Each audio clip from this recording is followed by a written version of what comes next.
As I suspected, 32 flavors. Woo! Thank you all for your patience. We were doing things, and things happen, and I take the blame. By the way, I take the blame. Don't blame anyone but me. So I'm sorry, but hopefully starting out the show with a photo of Mad Mardigan and Chuck Norris really gayed the things up. So especially for Five People who said tardy and hobo. So that's for you, buddy. How are you all doing today? Welcome to the 126th episode of the Comic Shop Talk. Let's see. Let's acknowledge some of those wonderful faces. I see Putin's cat. How you doing? Dave C. I'm going to show off some of those things that he sent my way. Stephen M. Kal-El, Chernobyl. How you doing? 5 picoseconds. Massgrave. D. Bud Martin. Mike has bad knees. Thank you guys for being here early and right away. And to all you lurkers too, because I know you're out there and you're cool. I like y'all. So let's bring in some of our dudes. We'll start off with this guy here. How's it going, Pablo? Howdy ho! Hey, what's up, brother? How you doing, man? Dude, I will say my country really knows how to celebrate these kind of big events like the ending of a year. There's people, there was literally a disc jockey on the middle of the street with people dancing and drinking on the middle of the street and blocking. Basically, if you wanted to go with a car through them, I don't think anybody will blame you because there was no other way to go across the street. Dude, I have seen people drunker, but this was a special kind of drunk. Well, that's fantastic. It should be special. And was this over what your guys' Ecuadorian version of Christmas is? I don't know if it's traditional your way. Oh no, for the ending of the year, normally we do something that is absolutely gay as fuck. Okay, we will dress up as ladies and go into the street and ask for money. Oh, that's a tradition. You damn hooker, you. That's hooker, and you will go as slutty as you can. That's the main thing. You need to be really slutty because you are supposed to be the wife of the current year that is dying, and you are there just to get money for the funeral and everything. So, dude, it's absolutely a regular day for. Oh, the comments about this is already they're already not letting up with the comments. No, this is only once a year. California is basically every day. So yeah, we go full California for one night. For one night, you go full California. Ah, wow, that's something. I got nothing. I got nothing good to add that, but I hope everything is good on your side of the planet during the vacation of the Christmas or whatever it is. Over here, obviously, Christmas. I had a kick-ass one. I hope you did as well, sir. And we got this is our last episode of the year, and now we're going straight to 2024. So let's bring in our other dudes so we can close out the year long, hard, and strong. And welcome to the show, John DeVoice. Great avatar, by the way. We are currently, a lot of us are loving the current Conan from Titan Comics. How's it going, Fenrir? What's up, homies? I'm doing great. Enjoying the holidays. Today I didn't do much. Let's stay in my room listening to Holy Diver for the next 24 hours. Pretty great experience.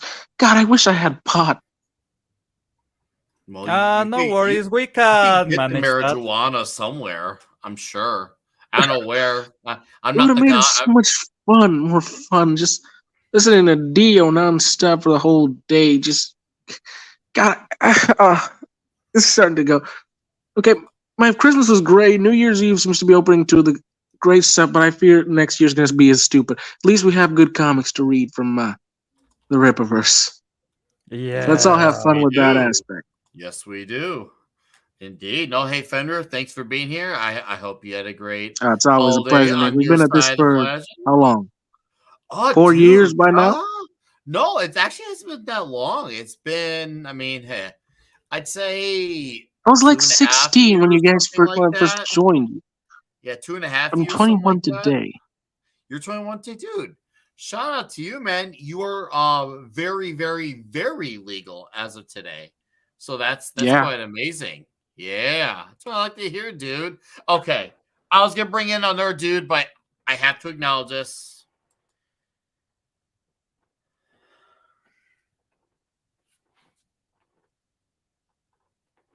You saw the video, right? No, I saw this below here. Oh, holy shit! $50. Nice. That's a good way to end the year. Woo! Dude, thank you. That's nuts. You are nuts. Nick, thank you, Chernobyl. That is, and you're a Dolph Lundgren member, which, by the way, January 18th, the pieces go out. January 18th, all bottle openers finally go out with your personalized gifts and the stickers. I have the bottle openers are finally on the way, but dude, thank you very much, sir. It says, Happy New Year, Nick. Will you be reviewing Dean Cain All-American Lawman? Oh, I was already planning on doing that. I am a big lover of Truth, Justice, American Way from Mr. Gabe El-Taib, and I'm mad at myself for not getting a chance to review it when I wanted to, because I reread that book like 3 or 4 times. I loved it. We had him on to promote that book in his earlier days of the campaign. So, yes, I will absolutely going to make sure I fight very hard to make that time to review that book, because I'm pumped about it. Like, Gabe has a great knack for action and character simultaneously, and it shows when he talks about his action movies on Wednesday night, which is like his version of Toxic Tuesday that he does with Jericho Green.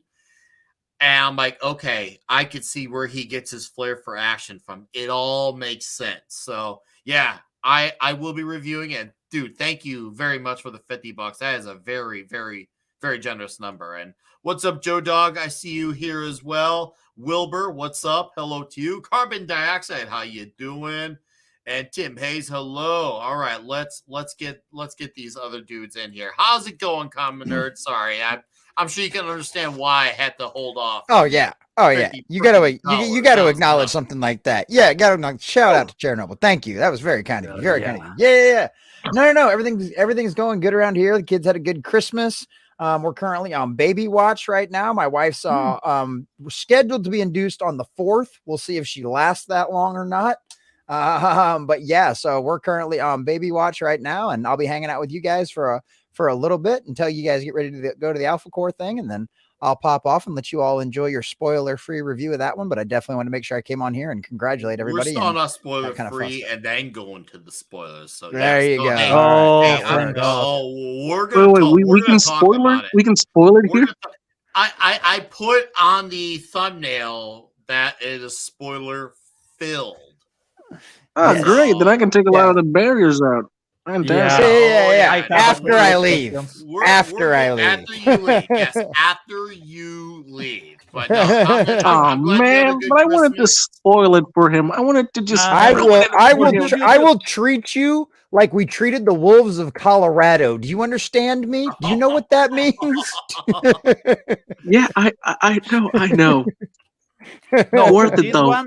This one seriously is one you don't want spoiled, especially because it's absolutely excellent. So reading it is a treat. Reading it is really a treat. Yeah, every moment was great, from the art to the coloring and the sacrifice around the edge. Hold up, guys. All right, we got one more guest to introduce. We got two.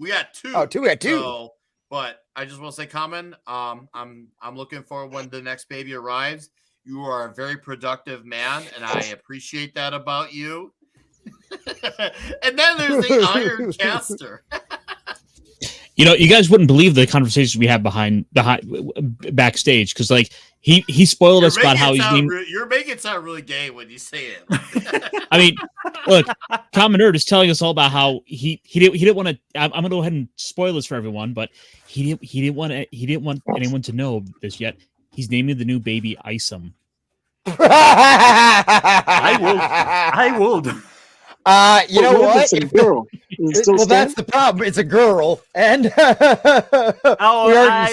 before I could con my wife into Yaira, we'd already decided on a name. So maybe on the next one. Maybe on the next. You gotta admit, though, something like the problem is white. So I was like, did you expect? That's kind of racist, Pablo. That's kind of racist, man. Well, that depends. If you are into your kid being black, you're really open-minded, man. yeah, I gotta say that. Did not expect that from you, dude. But imagine with a name like Isom, you wouldn't have to worry about guys getting around her, though. That's one way to look at it. Okay. Holy shit. Well, this is officially went fucking sideways real quick. Hi, Andrew. And welcome back to the show, Andrew. I'm a bastard. He's gonna need alcohol after this. We're gonna make him drink because of the wine is flowing tonight. Already started, man. I came here voluntarily too. Stop lying. We needed about 4 shotguns for that. I was coerced here or some shit. Look, I'm trying to help. I'm trying to help market sales for a generation. I'm the idea guy. And I'm trying to create that generation. So it sounds like you might single-handedly be doing that. So yeah, you've been very reproductive. I mean, 6 kids. Somebody's got to save the population. That is respectful. Well, this will be number 5, but somebody's got to freaking solve this population crisis. Come on now. Hey, Still Darth Vader said to me, the fertility is strong with this one. Great googly moogly. God, we are truly a bunch of wackos. It does. Make me all themselves. They ain't got shit to do with this. I just showed up. You're man. one of us now. You're one of us now. One of us.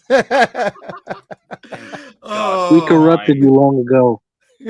All right. So, anyways. This is fucking. This is great. Anyways, I guess we should ask you, Andrew, how was your Christmas?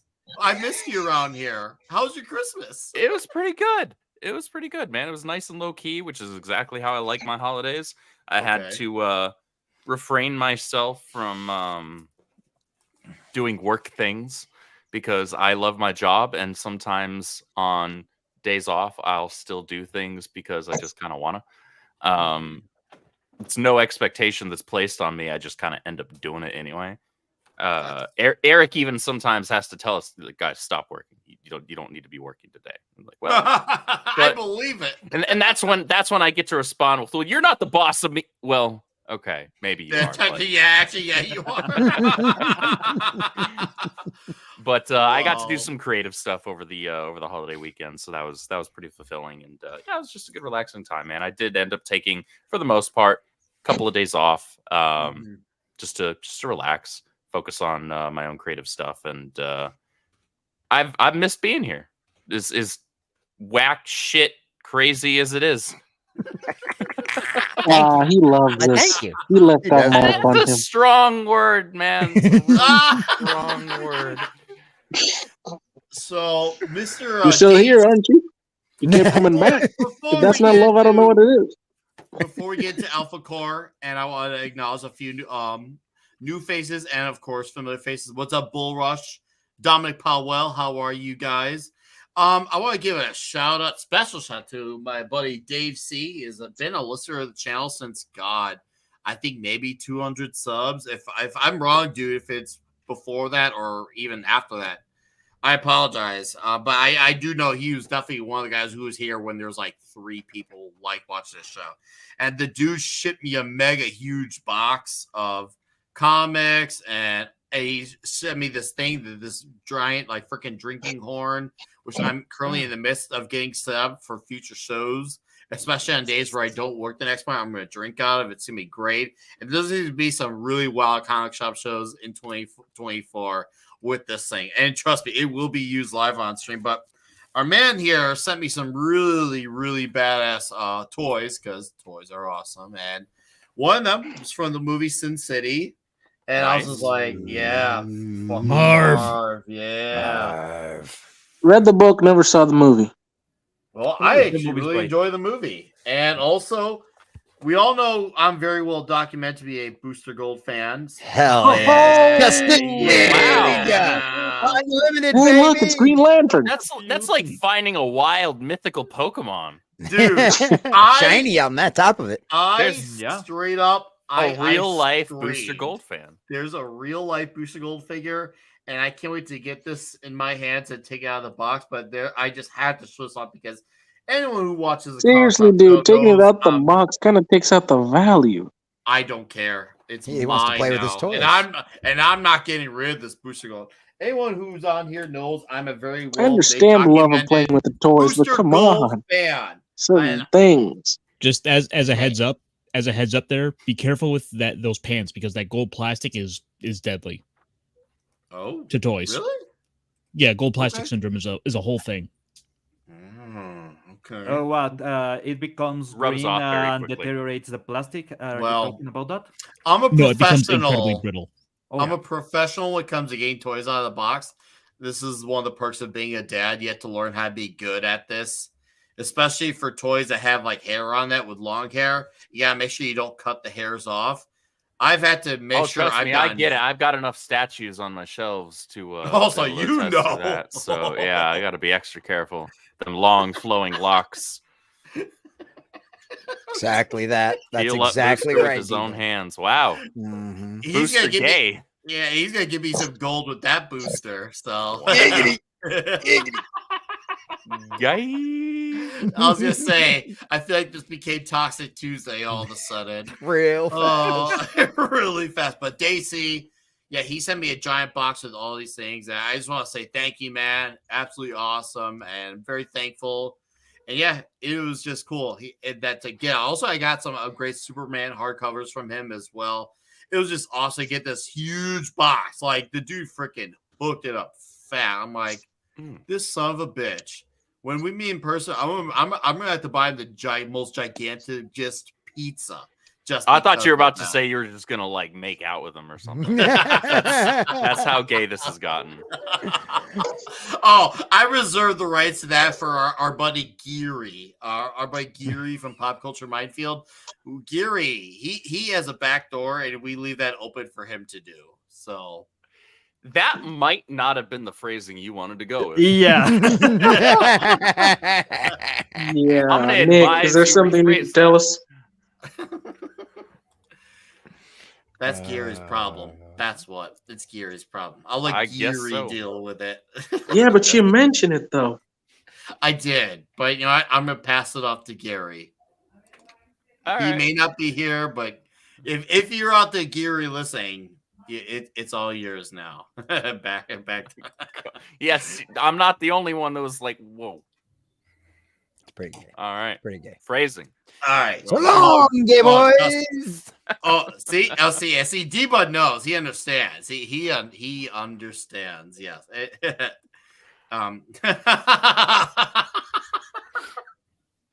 Yeah. Wow. Hey, I think of it like a personal pizza. Every pizza is a personal pizza if you believe in yourself. And I believe in myself. Every pizza is a personal pizza with the right attitude. Exactly. This is correct. I have the right attitude when I'm like, okay, I need to really drink a lot of delicious booze, and it's gonna be amazing. And I want to make by winning like ascended to like 2023 levels and drink more Tiger Blood than Charlie Sheen ever could have. So trust me, it is on like Donkey and Diddy Kong when I get to the drinking horn in the coming weeks or months. You'll be winning, man. That's boy on boy Kong. Like, what is with Nick? That is ape on small plumber. Okay, that is ape on small plumber gay. Like, we need to have a conversation. Is that what needs to happen right now? I honestly think we need to Not drop that the there's alcohol anything wrong sometime. with that. You do you, man. I love you as a brother regardless. Just no harm. I mean, we do all know Dermy Wormy. I mean, so. Derby Wormy's a whole other. And we've all done creepy stuff for money at some point in our lives. What? I don't know about all Dude, that. watch the video that I sent All right. for my country. No, Yeah. we're not putting that. You guys watch it in your own private time. Anyways, we are so fucked. We're 20 minutes into the show. We got 25 people here. Thank you, by the way, for being here. We appreciate it. Thank you, guys, especially since there's some unrecognizable 20 minutes of us faces. talking about crap. Yes. 20 minutes of us talking about gay shit is what it really was. I guess, that's what happens when you watch Top Gun all week. What can I tell you? That is a masculine movie. You shut your whore mouth. It is a very masculine movie, but there's also one of the greatest scenes involving volleyball.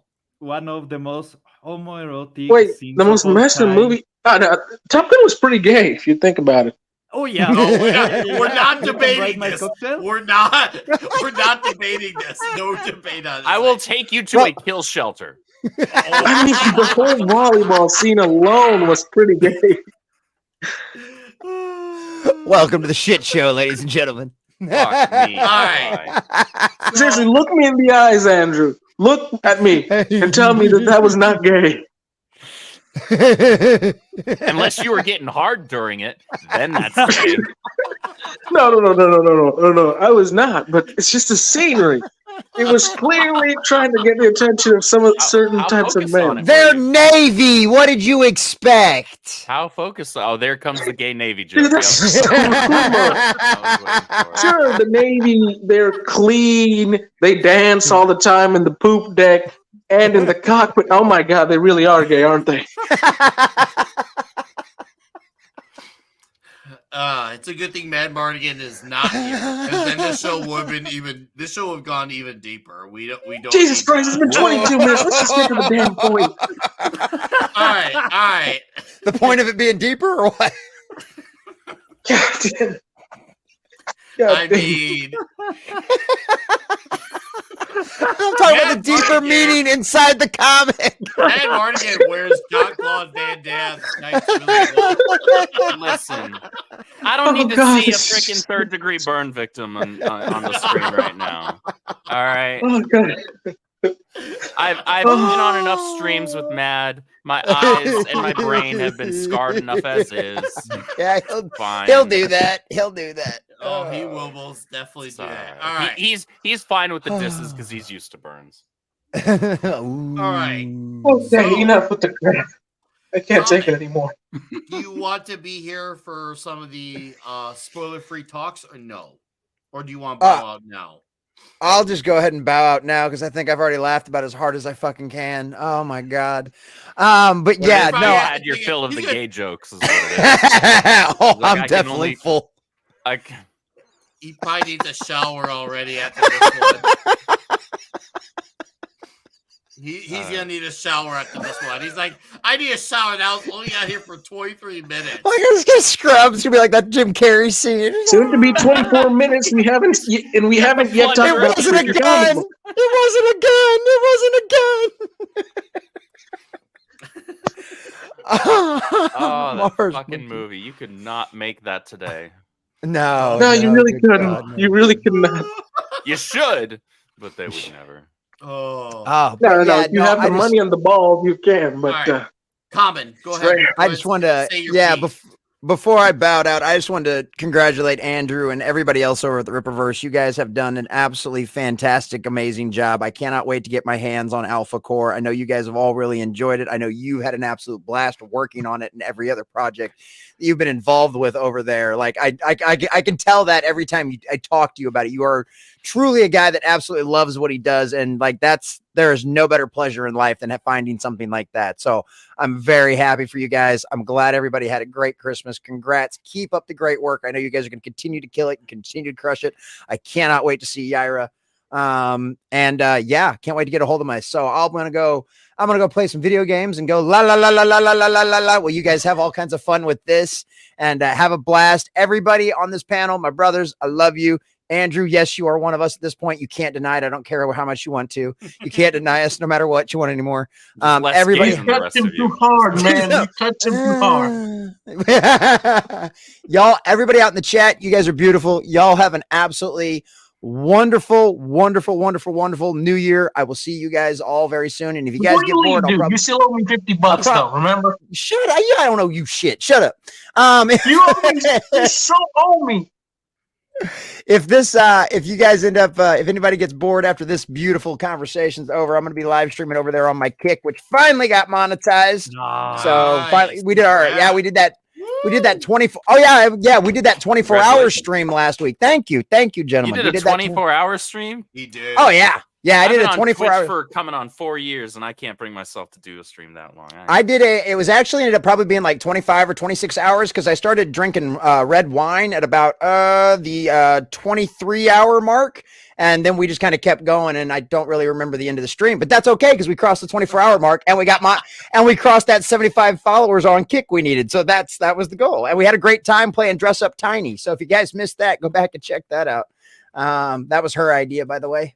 But yeah, that was a good time. We had a good time. Yeah. So right. Well, no, it's because so I got a story behind that, and I can tell you exactly why it was her idea. Because one of my friends, Sevi, who works over at Geeks and Gamers Tabletop, has a dress called the Virgin Killer, and she put a challenge. She put a picture of her in it on Twitter, and then she challenged my chat to come up with $50, and she would wear it on live stream. My chat came up with $50. She wore it on live stream for an hour. So Tiny was like, "Oh, that's a great idea. I've got all this old clubbing clothes that I don't get to wear anymore." And she's a cosplayer. And she was like, "We'll play Dress Up Tiny." And the highest super chat won. And you got to pick what Tiny wore for the next hour. So yeah, it was fun. This sounds like every time we hit Culture Casino super chats to either have a shirtless stream, do pigtails. Yeah, except the nice part, it's a very pretty lady, instead of Culture or the rest of you ugly bastards with your shirts off. So yeah, I think it's a win-win for everybody around here. So yeah, it's a fucking positive. True. It's a fucking positive. All right, Jesse. Hey, happy New Year, guys. Y'all have a blast tonight. Yeah, brother. Yes, happy New Year next year. If not, happy New Year, guys. We'll catch y'all later. Take care. All right, so we'll I can't fucking stand that guy. Yeah, he's such a douchebag. but I hope he's listening. We gotta love him. Love you, brother. Congratulations. We'll see you around. Have a happy New Year. So what we'll do is we'll start off with he's our beautiful douchebag. We're gonna start off with spoiler-free thoughts, and then after that, we're just gonna have a full-on conversation, spoiler-filled. So even though my thumbnail says spoiler filled, if you're one of those people who's watching and somehow has an investment and somehow hasn't read it, this is your chance to be safe. But you've been warned again that eventually we're gonna go all in on spoiling suits. But anyways, we'll start off with Fenrir to talk about his thoughts and on this Alphacore #1 comic. So Fenrir, all right.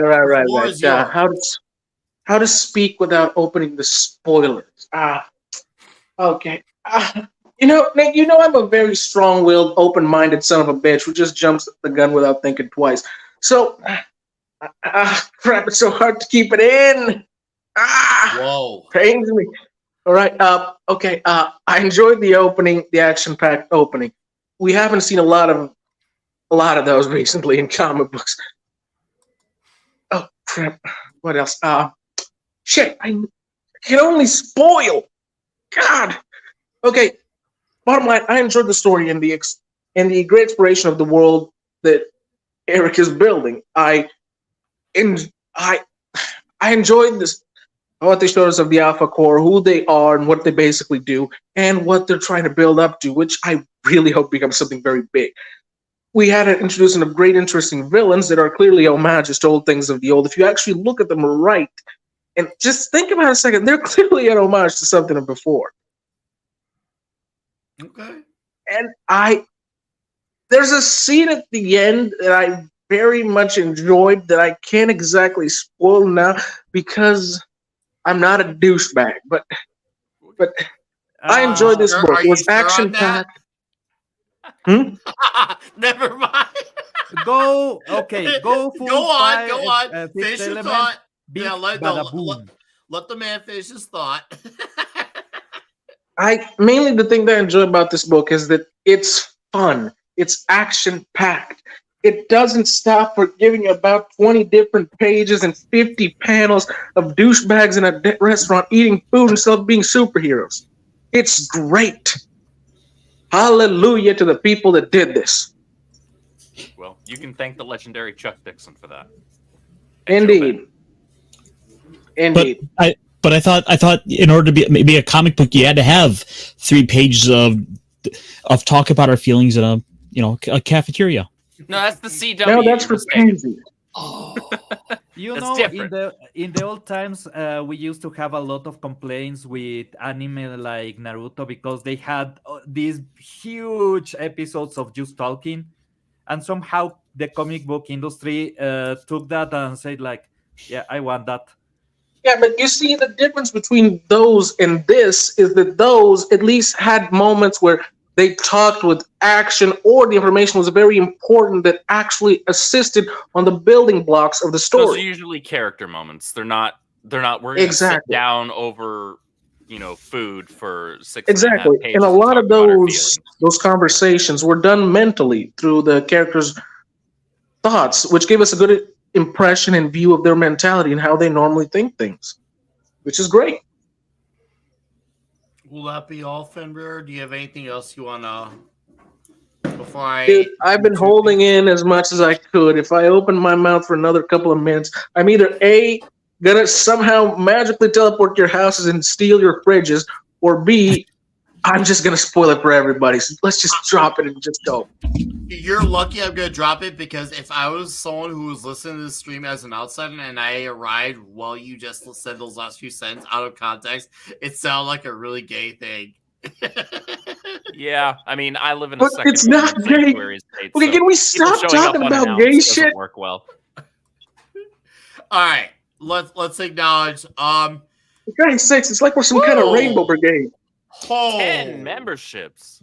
But the LDG. What Cheers the hell is going on? LDG gifted 10 skull. Not just 10 memberships, but he gifted 10 huge memberships. LDG, what? Dude, you've already done so many this month. Huge. Thank you, but holy shit! See, he's trying to do 32 a stream. That's clever. If he commits to that bit, that's clever, dude. Thank you. That is absolutely nuts. LDG, thank you, man. That is very, very generous of you to do that. That's holy crap! What happened? Did you guys get money from Grandma? I don't know what happened, but thank you. Seriously, LDG, Chernobyl once. I know he's lurking now. Guys, that is holy damn. That is nuts. And he did it twice. He did it twice. What the hell? Huge. A gesture so nice he had to do it twice. Man. Such a good day for you, Nick. All right. Ironcaster, the floor is yours, sir. All right, so are we doing any sort of spoiler stuff, or no spoilers yet? Okay, no spoilers yet. So, really, the thing that I was kind of most drawn into is those little nuggets, those little crumbs of the world building that are in the book, where it's slowly being made clear that something happened where. What was it? Texas has basically gone and become its own nation, I believe, is part of the bigger world building. And getting to see how that all plays out is probably the thing I'm most curious about with the book. Getting to see how the Alphacore works with, say, local jurisdictions makes for some interesting stuff. But on top of that, out of this book, I want to see how that's going to play, say, outside of Texas. Like the question of, well, if Alphacore has a flying base, the Airy, as they call it, what's that going to mean down the road for, say, international stuff? Like, how's the U.S. military going to handle seeing this bit of see these superpowered, basically walking super soldiers, flying around? I think there's a lot of potential there for things that can be done in. Okay. Is that it for you for now, Caster, or do you got anything you want to add to that? No, that's primarily the big draw I kind of took out of it, is sort of the building of what more can be told with the team going forward. Okay. I'm going to go into my thoughts, and I'm going to pass it off to Mr. Pablo after I got a freaking direct donation from Bull Rush. Dude, you guys. All right, well, since it's a direct donation, we have to stick with tradition.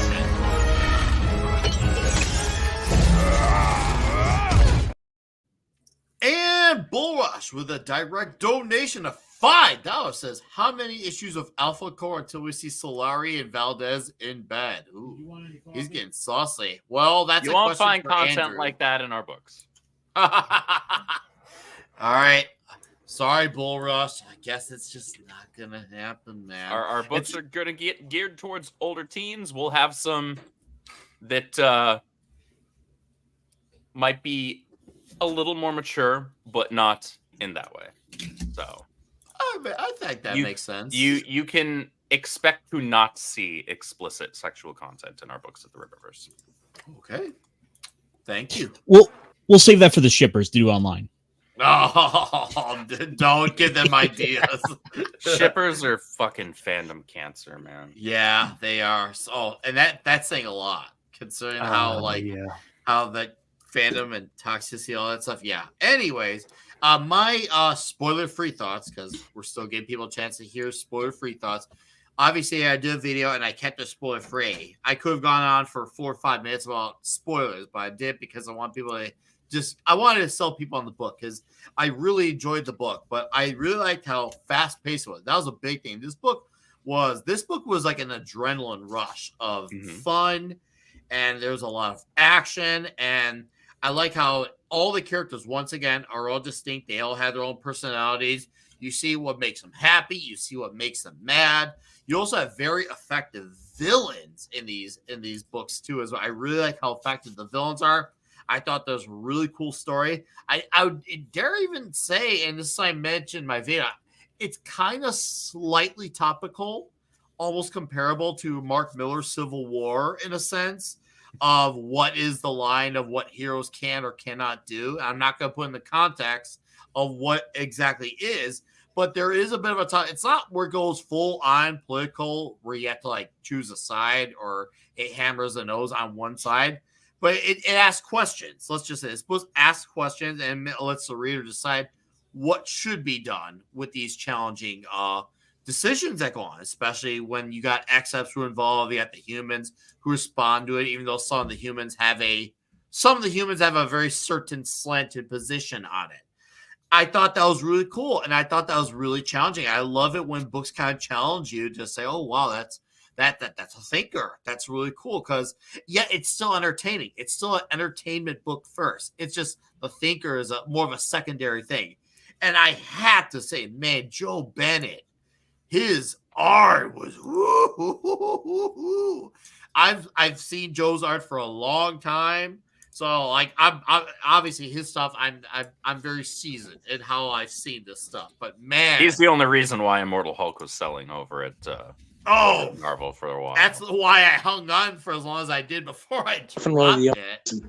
Like it got the book had to get so preachy that even Joe's art couldn't have me staying on board anymore. But man, Joe killed it. He straight up killed it. Forget ridiculous.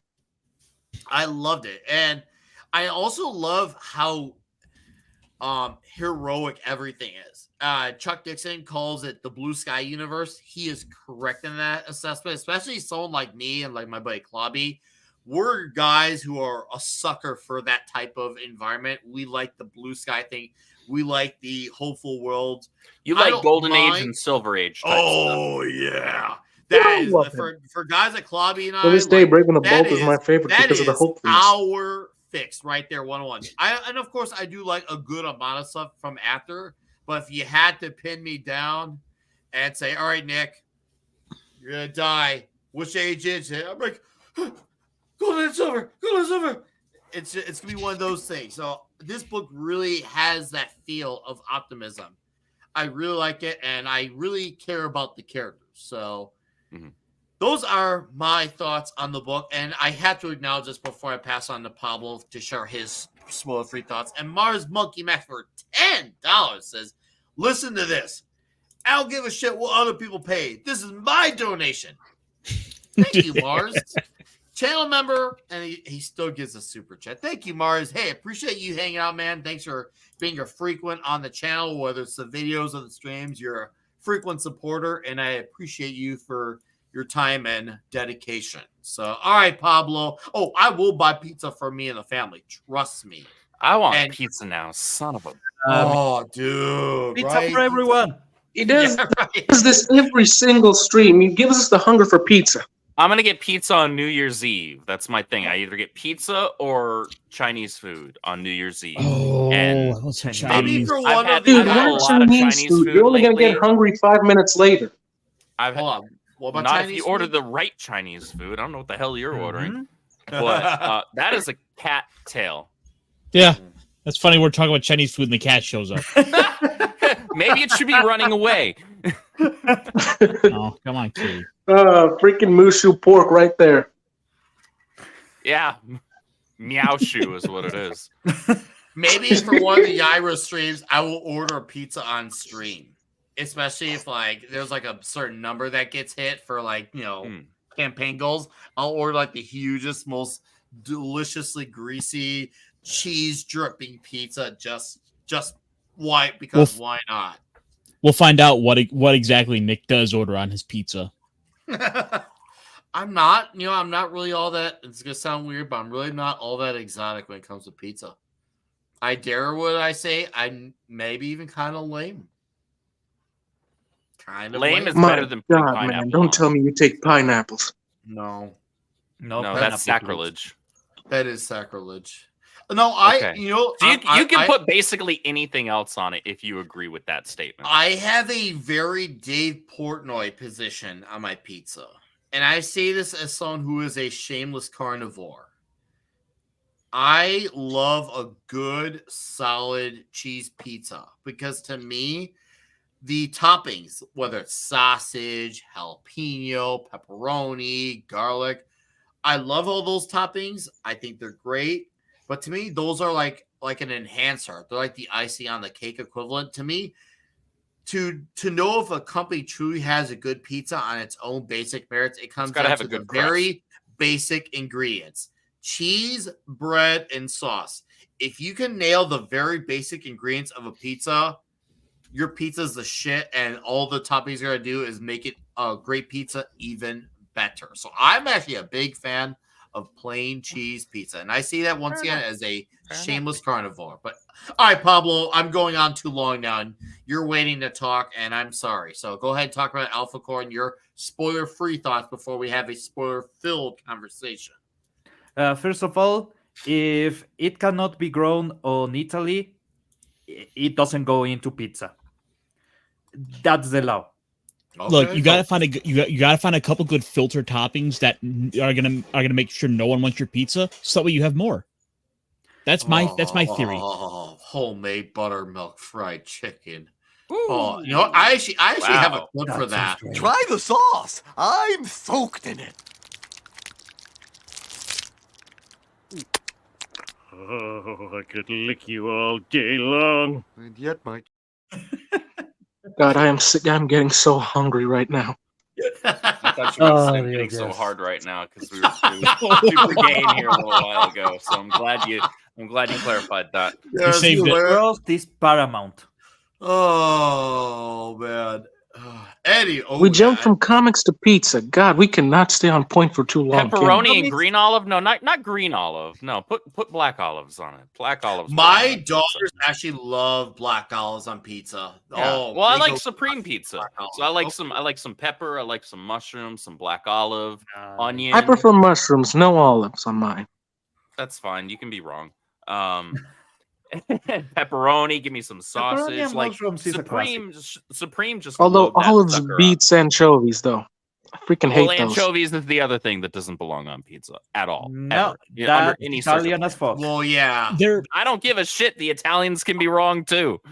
Yeah, but they invented the shit. I don't give a damn. And then we made it better in America. You're welcome, rest of the world. You remember that line in The Fugitive?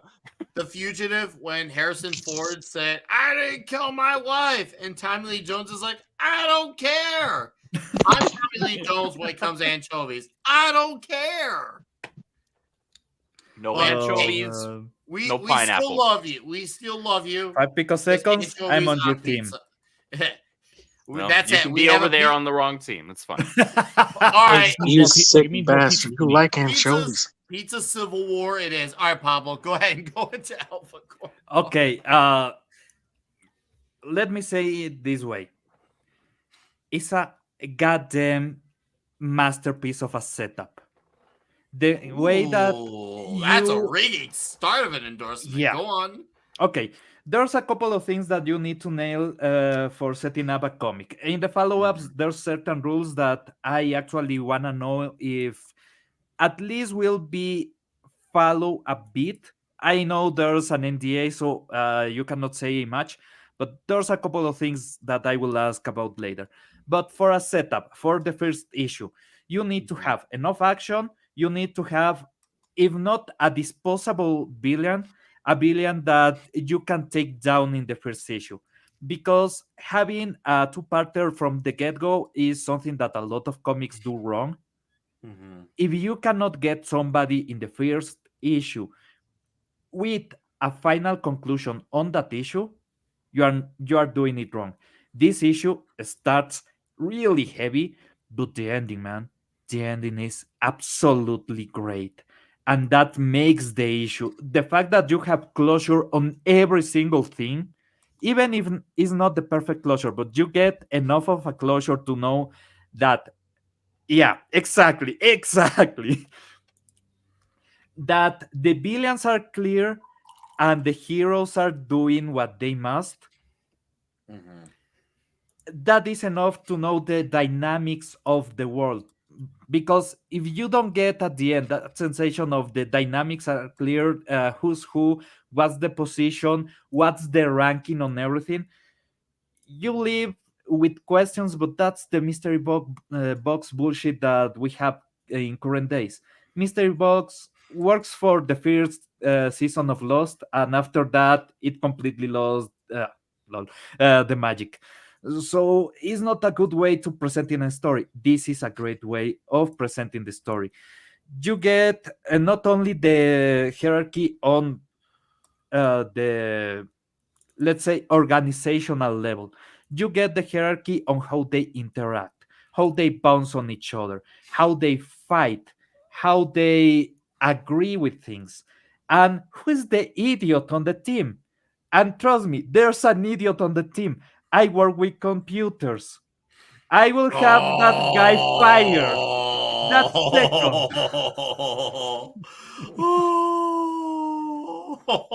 So Techno clown. Yeah, exactly. Let's kick shell. Dude, so every single one of those things is on the issue. It's something that, for example, on ISOM, I think it was not really complete. ISOM left me with a lot of questions that were a bit unnecessary. This does exactly the contrary. This gives me the answers for even things that I was wondering from ISOM.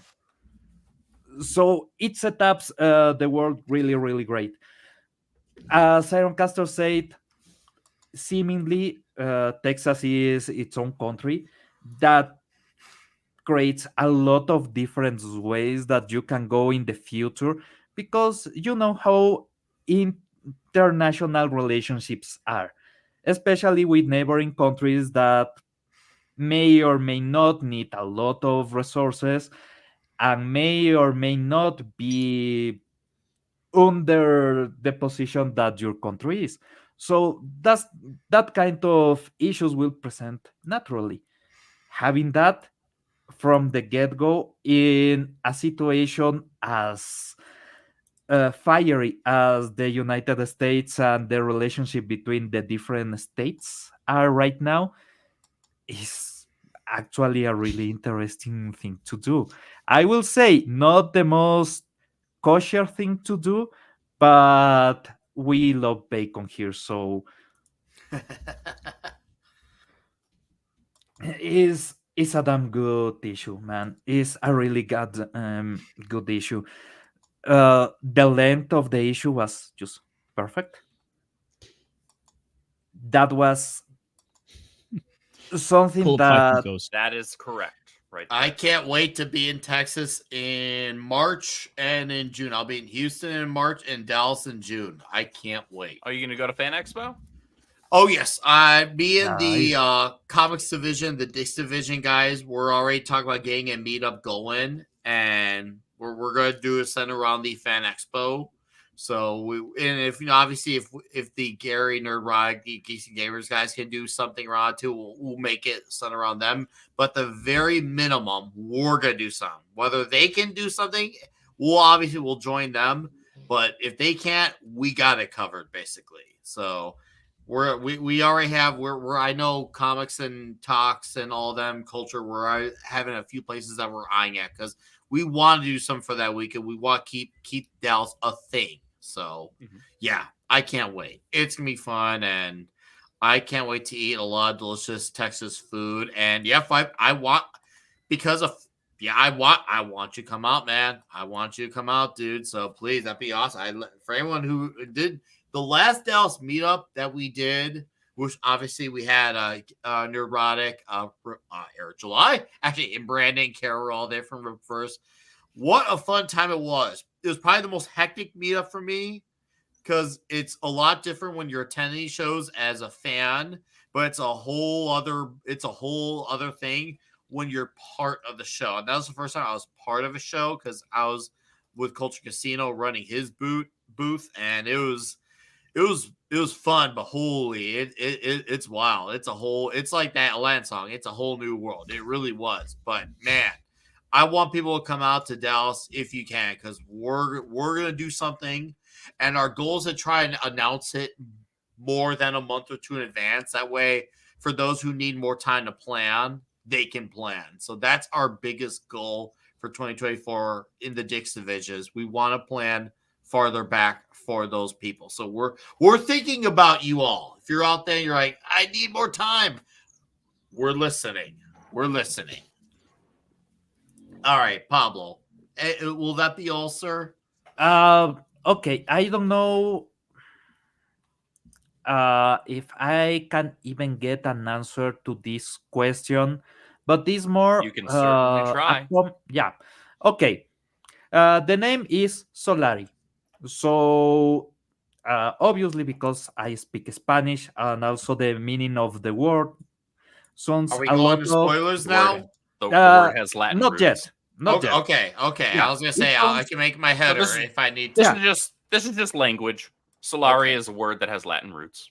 Yeah. Okay. So for me, that points into him having powers based on solar energy. And I will just say this: if that's the case, and the character has powers based on solar energy, for a superhero based on Texas, I will thought that he will get powers from petrol. Yeah, that Texas tea, the black gold. Yeah. I'm not going to actually give you a direct clarification other than that ain't what it is. Ooh, interesting. Ooh. Okay. That's actually more of an answer than I thought it would be. Actually, okay. Well, You get nothing else. Nice. But please continue to theorize, and I would actually encourage, just to interject here real quick, dude. Okay, I'm this is one I'm enjoying the conversations. I would encourage everybody here who has been enjoying the Rippaverse books so far, has their own theories, places they think that the stories and the characters might go, join Eric's Gilded server. It's basically like Discord. Join that, because we do have a dedicated channel specifically for Rippaverse theories, where people share what their thoughts are, where they share where they think certain things are going to go, what origins of characters they think they have. So check that out. I would encourage that. There's some fun conversations. I get to watch that because, you know, I have access to our Universe Bible as being one of our lore people and lead editors. But so I get to chuckle while I'm reading some of the theories. But it's fun because there's very few things that show more investment in something than trying to come up with explanations for things you don't necessarily have answers for yet. That shows investment as a fan. Dude, and we love seeing that. This is one of the things that I say is masterfully done. Maybe later you will need to make something like Spider-Man or Thor did on the subsequent issues. You know, you had that page with some info on the character. On Spider-Man, you had that page that said that Spider-Man, his powers are not fully developed yet because he's a teenager. Right now, he's less powerful than Thor, but at one moment, his physical strength may be bigger than Thor's and the Hulk. And that's why I wanted to get Spider-Man actually growing as a character, as a human being, because I want to see what the evolution on the powers are. And some writers never got that memo, so they fucked up. In this case, you have a lot of questions how the powers work, because the powers are really dynamic, the powers are really interesting, but also have a lot of set limits that you are seeing. There's even a scale on this world that defines how much power you have. And we see how that scale can be tricked, and that scale can be not modified, but is misleading in some regards. So with that, you have a lot of theories to do. The fun is when you finally get some explanations, and these explanations needs to be, if not in the material proper, at least part of the book. Because a lot of people, especially if you are talking 3 years, 5 years, 10 years later, or in our case, we are reading Spider-Man comics from 60 years ago, a lot of the extra material will be missing, and there's a lot of context that you will not get. So first you set up all these mysteries, then you start solving them, but it needs to be a record on the material that you can track, because at one point you will need that even to theorize more, because theorizing needs information, and information is one of the things that you are doing best here. So yeah, in the future I want to see just a page, something explaining this character, this is the get up, this is the powers. That's it. Old school Marvel. First issue though, having those mysteries, really enticing. And are mysteries that part of them you get a lot of clues here, just not enough to know everything, and that's what I'm loving, because I want more. Ooh. That's the point. Yeah. No, that as it should be the point. Okay, we got two things we gotta do before we go on to a full-blown spoiler-filled discussion. We'll start off first with Mr. Fenrir. Fenrir has to go. I hope you're okay there, buddy. Thank you for being here, sir. Yeah, freaking I know you're holiday on the other thing. side. I know you're on the other side of the planet, obviously. So thanks for being here. Do you got anything coming up on your channel, or? I'll be honest with you guys. My brand is being a lazy bastard. So I really need you guys to help me get to 500 so I don't need to do anything and I can keep on leeching out of YouTube for money. Now it's 500. You know what? Yeah. That is the most shameless, openly, I lost the word here. Just brazen. Yeah, I'm that much of an asshole. Not caring of a grift and saying, you know what? Yeah, it is a grift. So what? I kind of respect it. I kind of do. Hey, dude. Thank you. Happy New Year to you, man. Thanks for being here. Happy New Year to you, brothers. Hey, I gotta ask one thing. Andrew, how are you enjoying our merry band? Oh, y'all are pretty all right, if a little gay.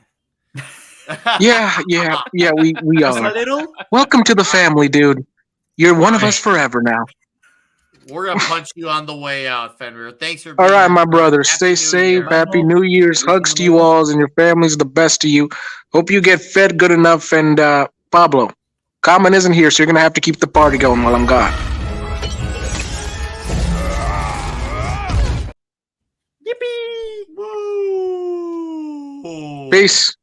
Bye, Fenrir. All right, so I got a $10 super chat from Garfield's Bizarre Adventure. You have a great name and a greater avatar. Says, hey guys, just popping in to support. Thank you for your support.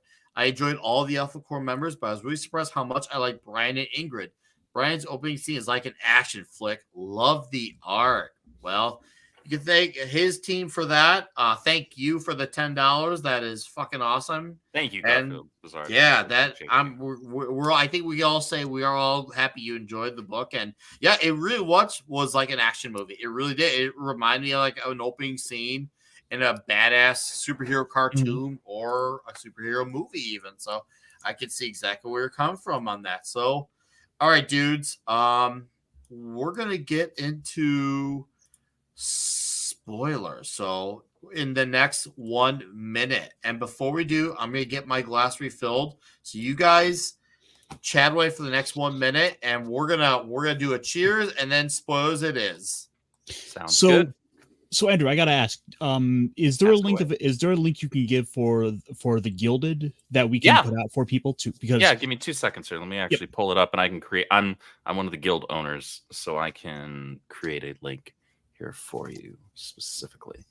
2 seconds, and I can do that because it's so cool. I mean, I've been incredibly busy with the stuff that I'm doing, so I don't interact as frequently unless people tag me and whatnot, which is fairly often, actually, now that I think about it, in the server. But I do like to check in specifically on the Rippaverse channels because we have a ton. We have stuff that's just like for general entertainment. People want to chat about whatever it is, movies, books, other comics that are not ours, maybe not even indies. Could be, we just want people to enjoy talking about geek shit, right? But I do periodically check in on the Rippaverse specific channels because I like seeing the fan investment. I like seeing that people are invested to the point where they're trying to theorize either what happens next or maybe what some character's origins is, things like that. And that to me is some of the most rewarding things to see because that shows we're doing something right. So we're doing something that at least a small percentage of people are invested to the point where they not only want to know what happens next, but they're taking the time to try and figure it out themselves. Most people today in today's media just want everything spoon-fed to them. And that's something that we're trying to push back against at the Rippaverse. Eric has said this 1.5 million times. We're not going to hold your hand. So a Rippaverse encyclopedia type hardcover book, if that happens, is probably a pretty long ways down the line because we want people to be invested. It's about the tease, I guess for lack of a better term, the foreplay of we're trying to get you guys to a place of you're curious about the characters, you're curious about the stories, you want to know what came before, you want to know what happens next, and so you're invested. And that investment is extremely important because that's something that doesn't exist right now in the mainstream. That's something the mainstream has lost. That's something that the indie sphere right now is struggling to truly grab hold of. Because a lot of the indie sphere is one-off books or like a quick arc that's maybe it's a 2 or 3 issue arc, but it's only following one character, and that's fine. There are a lot of those that have been done very well. I know because I've backed a lot of them on Indiegogo and Kickstarter over the last 1.5 years. However, there's something to be said for long-term investment, and that's what we're trying to replicate. That's something that DC and Marvel used to just do without thinking, right? And that's why we're all here, because we came from that place of we loved when DC and Marvel were putting out things like that. And so over the Rippaverse, we're trying to replicate that feeling of the fan investment, the fan enthusiasm. There's an enthusiasm problem with the content on top of there being a content problem. So it's incredibly gratifying and rewarding to see people excited about these characters that are brand new. I mean, there was somebody I don't do the detractor talk. It's not worth my time or energy, and I don't even have it. If I deemed it worthy, I don't have that time or energy to give to them. They're not worth my time or energy. But I'll say this: there's some people that are trying to compare us because they're reaching so far. They're like, "Well, you're not selling as well as Batman and Superman," and I'm like, "Okay." Those characters have only been around for 80 years. And to be fair, though, Batman ain't selling. The thing is, Batman ain't selling as good as Batman used to either. No, he's not. But that said, haven't like, seen the numbers. He's one of those characters that's still like holding on to the point of like, okay, if that's what you have to throw at us, okay, I'm sorry. We're not outselling Batman and Superman yet. That's fine. I'm okay with that. Like, if we're number 3 behind Batman and Superman, all right. You are outselling certain titles for Batman and Superman. We're outselling a lot more titles than people want to give credence to, but I don't want to make the stream about that. I just found it funny because the enthusiasm is what I appreciate seeing out of our fan base. That's what this is about. We want Andrew, I got a question about that enthusiasm and the theories. How many of your fans, you don't have to give an exact number, maybe even give like an estimate percentage, as far as series go, how many of them have maybe been correct or close to being correct of the material that's come out so far with the 3 books? How many of them have been correct on a theory? Out of the books that have released so far? Specifically? Yeah. How many have been correct on any theories that they may have had of the stuff that have come so far? Or is there none yet because we only have the 3 books, 2 of them being one character? Is there any that you're like, oh crap, that's it, or that's really close? There's out of the books that are released, so at least off the top of my head, and I use that as the preface. That's my out. That's my safe. Out of the books that are released so far, now mind you, that's only ISOM 1, ISOM 2, and Alphacore 1. 0. Okay. So that being said, I've seen some things that, while might not be 100% accurate, are people that are, I will say, are at least very clearly paying attention. Oh, wow. Okay. Wow. That's all. Okay. That's all you'll get.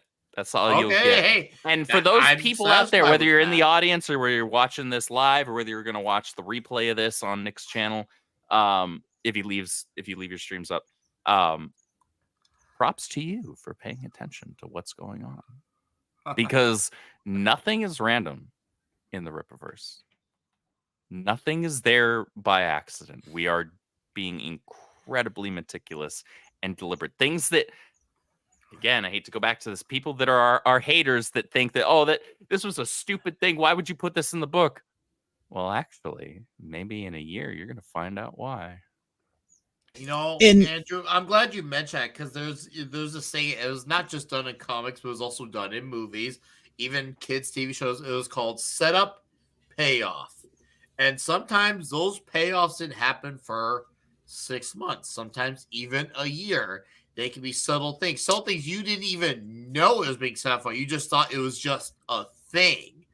And and then when the payoff happens, you'll have like the asterisk that's put on like the editor's note saying, hey, don't remember this, check back to this book for further reference. That's a problem that the mainstream has fallen into in fairly recent years. I want to say since like the early to mid 2010s forward, where they operate. This is both DC and Marvel are guilty of this in that they operate on a event mentality and an event marketing structure to where it seems like everything in between one event and another is just a setup or a tease for the next event.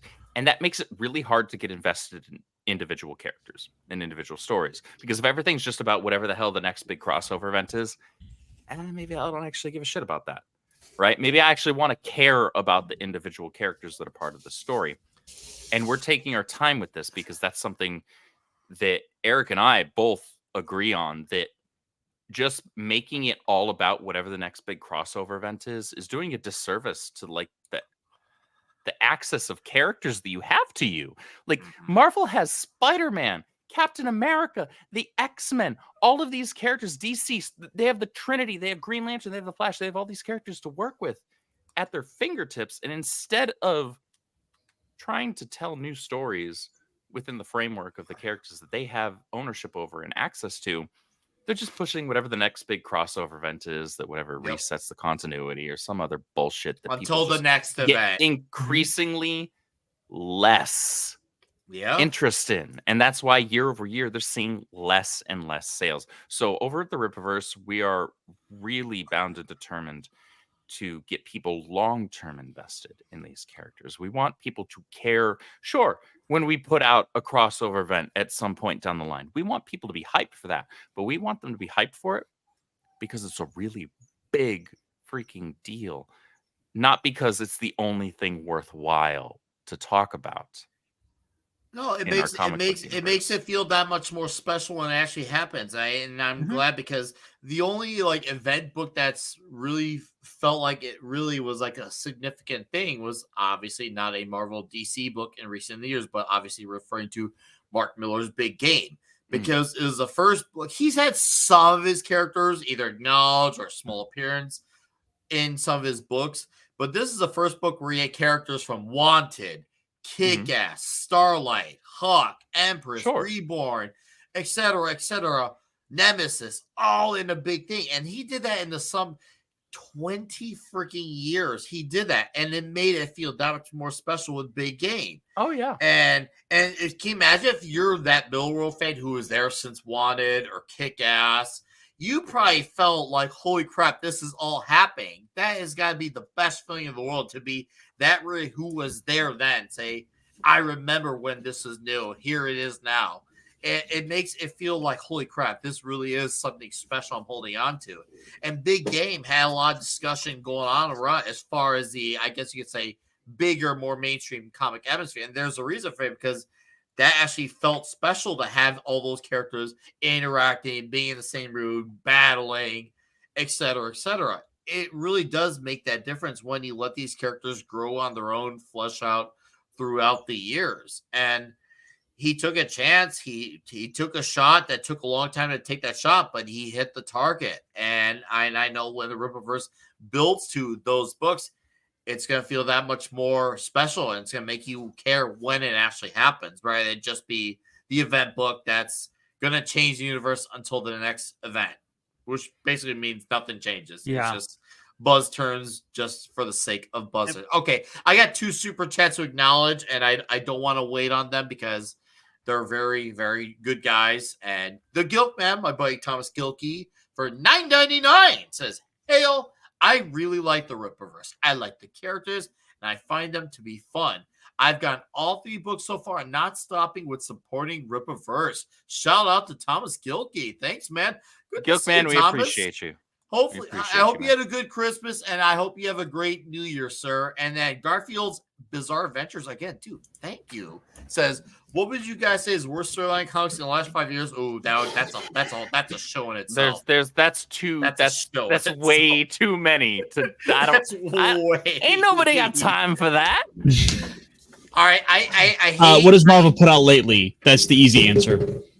Whatever the most recent thing is. I hate not answering your question directly, Garfield. I hope you understand, and you might even be humoring us with this super chat. Thank you, by the way, for this. I'll tell you, Garfield's. I'll give you this one, Garfield. All right. The last time I truly had a ton of fun reading modern comics was the 2016? I think it was 2016 Rebirth? event.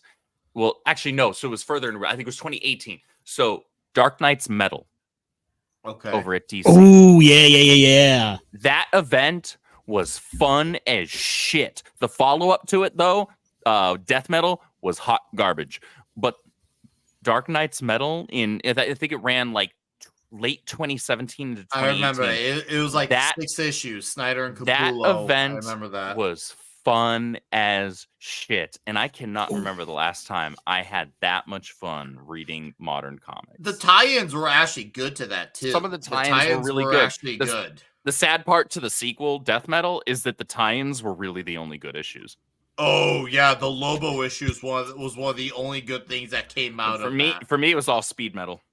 Speed Metal was where it was at for me. I was like, this right here is the best issue in this whole damn event, and they did nothing with it. I'm gonna rant. I'm gonna rant right now because this pisses me off. Okay, I'm a Flash guy. I'm a Wally West guy, and what they did is they set up after the bullshit that Tom King did with Crisis, Heroes in Crisis, because Tom King was going through his own stupid ass divorce and had to insert self-insert bullshit into the comics and into the characters and turned Wally West into a freaking murderer. A murderer. Yeah. He character assassinated Wally West, who is an everyman. People call Wally West DC's Peter Parker, and there's a good reason for that. Because the type of character he is a character that people are supposed to be able to relate to very easily. And he did him so dirty. Death Metal was supposed to be a promise. There was an event, a small Flash event called Flash Forward that led up to that. I remember that. It was supposed it was Scott Lobdell, he did a solid story for what he was given. It should have been a larger series, but he was only given 6 issues, so it was fine. I enjoyed it.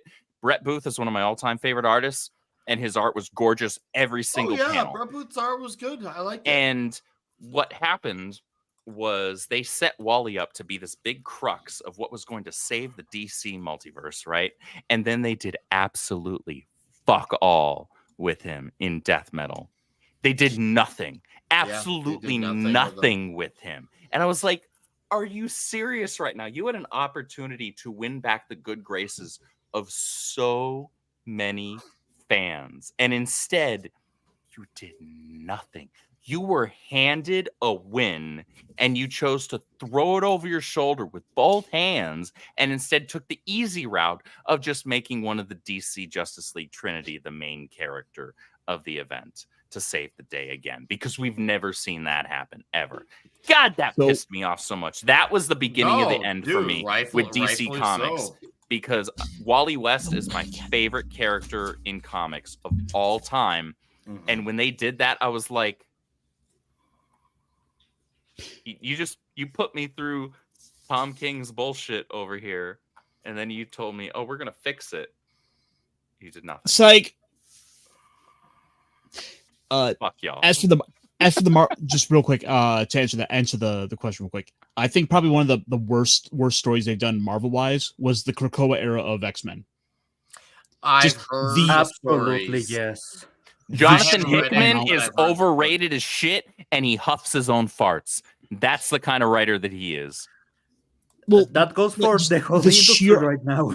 The sheer amount of character assassination and destruction of a franchise, of a brand that has happened over that entirety of that era, that run, has just destroyed so many characters.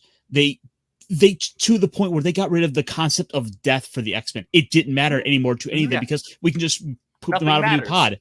Nothing matters. No. You're a mutant. Guess what? We're just gonna hijack you because you're one of us. You belong with us. We're creating another mutant ethno state. I will say this: in X-Men, they have been doing the reviving characters too much the last 15 to 30 years. Yeah, they started with Jean Grey, Professor X. Every single time they died, they were brought back. They died, they were brought back. And okay, for Phoenix, I understand a Phoenix is a mythical creature that comes back from death. Xavier. But the thing is though, Gene, that was outside of Chris Claremont's hands. That was like editorial wanted that, and he basically, and the thing was they submitted the story to like editorial like on a Friday at like 4:50, just as they're walking out the door. They told him, "Oh, by the way, we're bringing Gene back." Yeah, it's the same that So he happened was stuck with that for X with the clone saga and everything. Every single time, you get people that should, especially if it's people on marketing, on people on editorial that are not the main editor, the guy that is keeping the lore, because the guy that is keeping the lore is the kind of guy that should actually be involved in the shit because it's his work.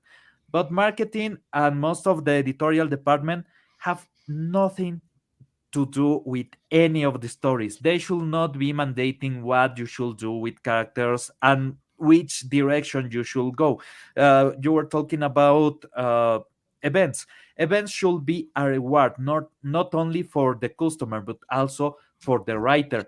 The best writer should be the one that takes the event because he's the guy that has earned that position, is the guy that has demonstrated that they have the intelligence to pull an event.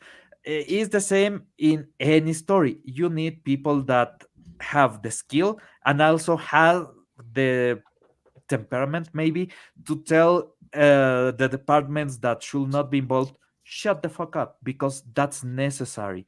That's something that is absolutely missing on current era of comics, because a lot of the times, especially on Marvel, is the heads of marketing on the big departments, not on Marvel.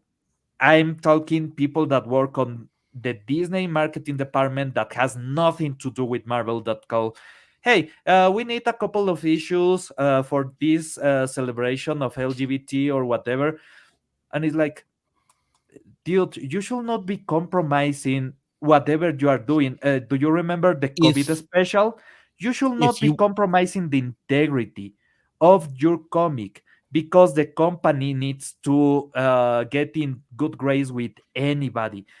The paramount is keeping the customer happy. The So rest, Pablo, if you want a really good example of a storyline that was set up and built up, paid off, then out of the X-Men, I gotta point to Inferno. It is one of the most influential events that happened within like X-Men continuity, to the point they had like it that the events that built up to that spread out all across the entire Marvel universe, with like demons invading Earth. Every hero was affected by it. It had big major ramifications for everything that then came to come after that, which is a great example from like that Claremont era, which I keep like clamoring about as one of the all-time best runs. No, they had even interesting things happen that could have become how do I say this? The basis of a new status quo on the Marvel universe, like House of M. But they chickened out. And that's one of my biggest things with what they do after events. They chicken out. They kill characters, or they destroy a complete species, or they remove the powers of a complete group, and then they go back. Comics should have that Uncle Ben way of doing things. That Uncle Ben is dead. Uncle Ben is dead. That's it. You should never modify that. There's no way back. If a character dies, if a character loses the powers, it should stay like that, or you should have a good way with powers. That is absolutely final. But with powers, you should have some things like you are getting on Hunter x Hunter. On Hunter x Hunter, Gon loses his powers. No, he's regaining some powers, but we have a lot of hiatus, so we will never see what the hell happens there. But still, it's a way to get a training for the character that brings up new abilities, new skills, or a new strategy. Something like happens in My Hero Academia. Whenever Deku gets a new power, well, his new power also comes with a new strategy, because this power also debilitates or puts extra strain on his body. So you need to work around that. That works. But if you just remove the powers of a character and then bring them back, well, that loses the impact. If a character dies, that death is something that actually hurts the reader, hurts the viewer. So going back is also removing the value of that pain, the value of that mourning. That is really necessary because that's the connection between the reader and the character. And that should be final. Always. Okay. I gotta answer this question since I have yet to answer, and then we're gonna shift the way to the direct dono, and then Alphacore. Because Garfield said, I personally think the Punisher debacle is ahead of the decade. I think the highlight of the worst is going to be. You mean low light? Depending on, yeah, I think he does. I think it's going to depend on what you're most attached to. Mm-hmm. For me, it's going to be Spider-Man and Zeb Wells. What Zeb Wells did. Yeah, I honestly would say what he does just as bad as One More Day, Brand New Day. I'm not going to get into it. I don't want to get into it. But that just, we'll just leave it there. I already ranted about it, I think about a month or so back. I'm not going to do it again. But that's where that's at. And fuck what they did with Spider-Man on that run. And Bull Rush sent a direct donation for $5.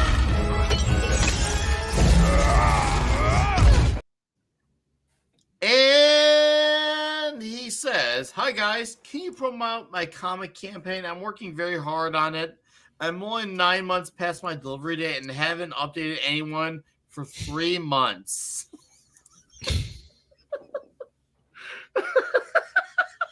You need to do the same as Cecil and sell it as a cash grab.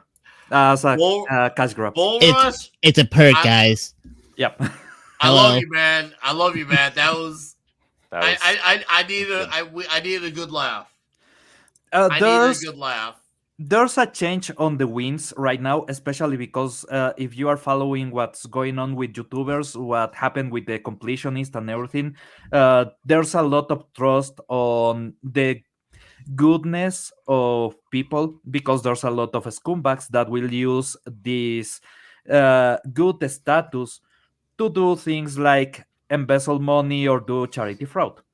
So you need to embrace the cynicism that you see on Cecil or you see on EBS. You see on people that are directly saying, hey, I want your money. Give me money. Shut up. I'm not giving you anything back. Just, I want your money. That's why I love what Fenrir is doing. Because sometimes you need to go straight to the point. Not trying to mislead people, not trying to make them feel bad about something to get them by the balls. Just be straight. And I respect that. At least I can respect you. Yeah. I respect Andrew here. No, you're good, man. All right. So, what's up, Vulcan Lives? Shout out to you, sir. Guys, I'm ready to get into spoilers. This has been tough to not talk about this. And I'm kind of anxious to get to this. I'm like, yes, there you go, 5 people. It's Alphacore time properly. It's in the thumbnail. It's in the damn header. We had to stop and talk about Marvel and DC for about a half hour. It was like the law. Okay, first a spoiler. You Judge Dredd now? You're the law? Okay. All right. And 3 and 2 and 1 and oh God, 5 people. No, you did that on purpose. 5 pico seconds like Canadian 10,000. Now that we're in spoiler territory, I have to ask. Now that it's spoiler time, you timed that out on purpose. Seeing as no one's ever actually read Alphacore, what's your favorite part of Alphacore?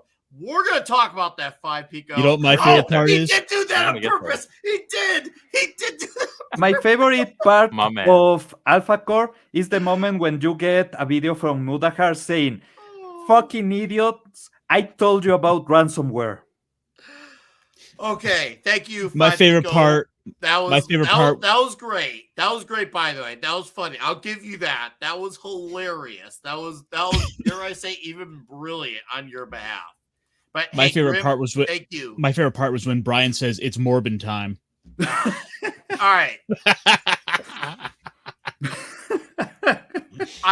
I'm gonna let it rip with the spoiler. Michael Copper and Lillian Ronashi are great shadow villains. Holy shit. The fact that they were able to get a whole setup going and they still weren't even satisfied, even with what they accomplished. They accomplished a lot. They did. They put the core through the ringer.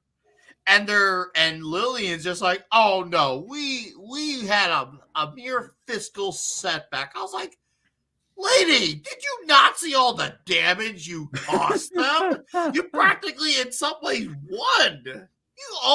You practically kind of won.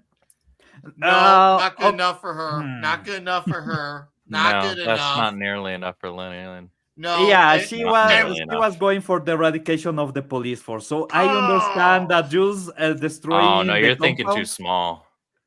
And I probably. I got the spoiler. I'm like, she's greedy. She's greedy. She is greedy, man. She's greedy. I was like, come on, lady. You already added insult to injury, but I'll tell you what, man. It was fucking... I had so much fun seeing all the kick-ass action, seeing Brian Solari just go out and be like, okay, oh, shit, I gotta respond to this. And he has a very Superman-like stature, especially that scene where he grabs the guy from the bank right away. And he's got that pose. It reminds me of some of the 2000s Superman comics with that pose. Go ahead, Casper. He's even got the little curl, by the way, in certain poses. The great thing about Solari, and I love all three members that make up the current core of Alphacore, is that while he is, yes, a Superman archetype on the surface by most, I would say by most people's measure, people will be like, oh, he's kind of like Superman, right? He can fly. He's got a cape. The way that his hair is kind of done. He's got some, extra strength added to his skill set, whatnot. The poses. Even some of the imagery, even some of the poses. However, there are some drastic distinctions that are made very clear, very quickly. He is not Superman. You are correct on that. And I want to piggyback off your statement, Andrew, because there was a lot of people who were speculating that this was going to be like a Green Lantern Corps ripoff. And that could be any further from the truth. If anything, I would compare it more to S.H.I.E.L.D. Yes. It's a lot more comparable to S.H.I.E.L.D., if anything. It is not Green Lantern Corps whatsoever. Just because they're green and because they have the word core in the name.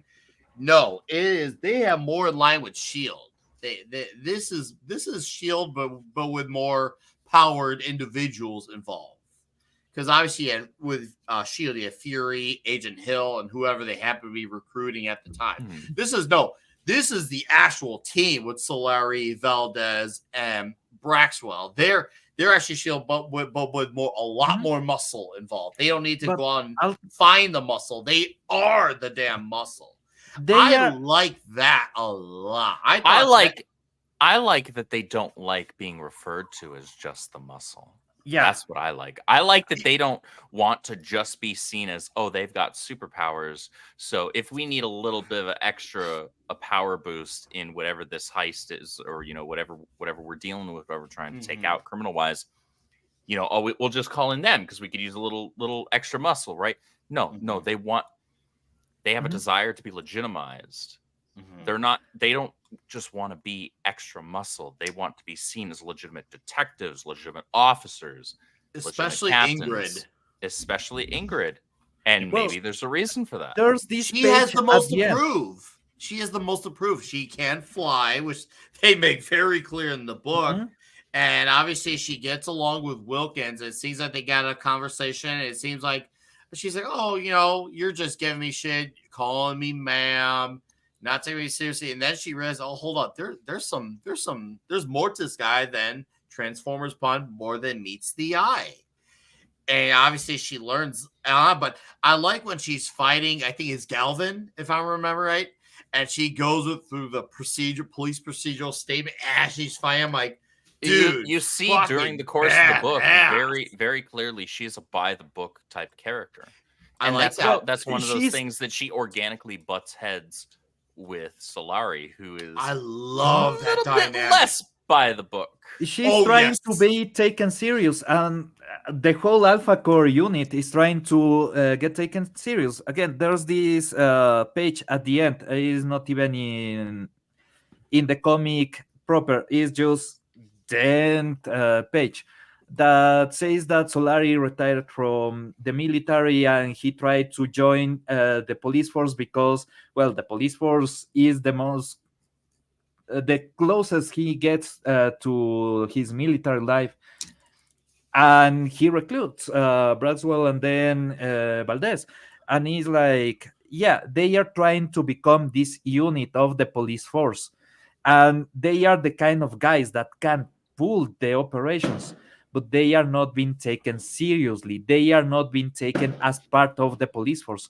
So the way they operate is also a show off of what they can do. I'm sorry about the fireworks outside of my window. Okay. Yeah. I'm like, is someone knocking boxes over? No, is my country, man. They go crazy, and Miles Morales and Peter Parker are here right beside me because they are scared about the fireworks. And yeah, dogs be dogs. Yeah, but is that thing that they are trying to become an actual part of the police force, and not just be this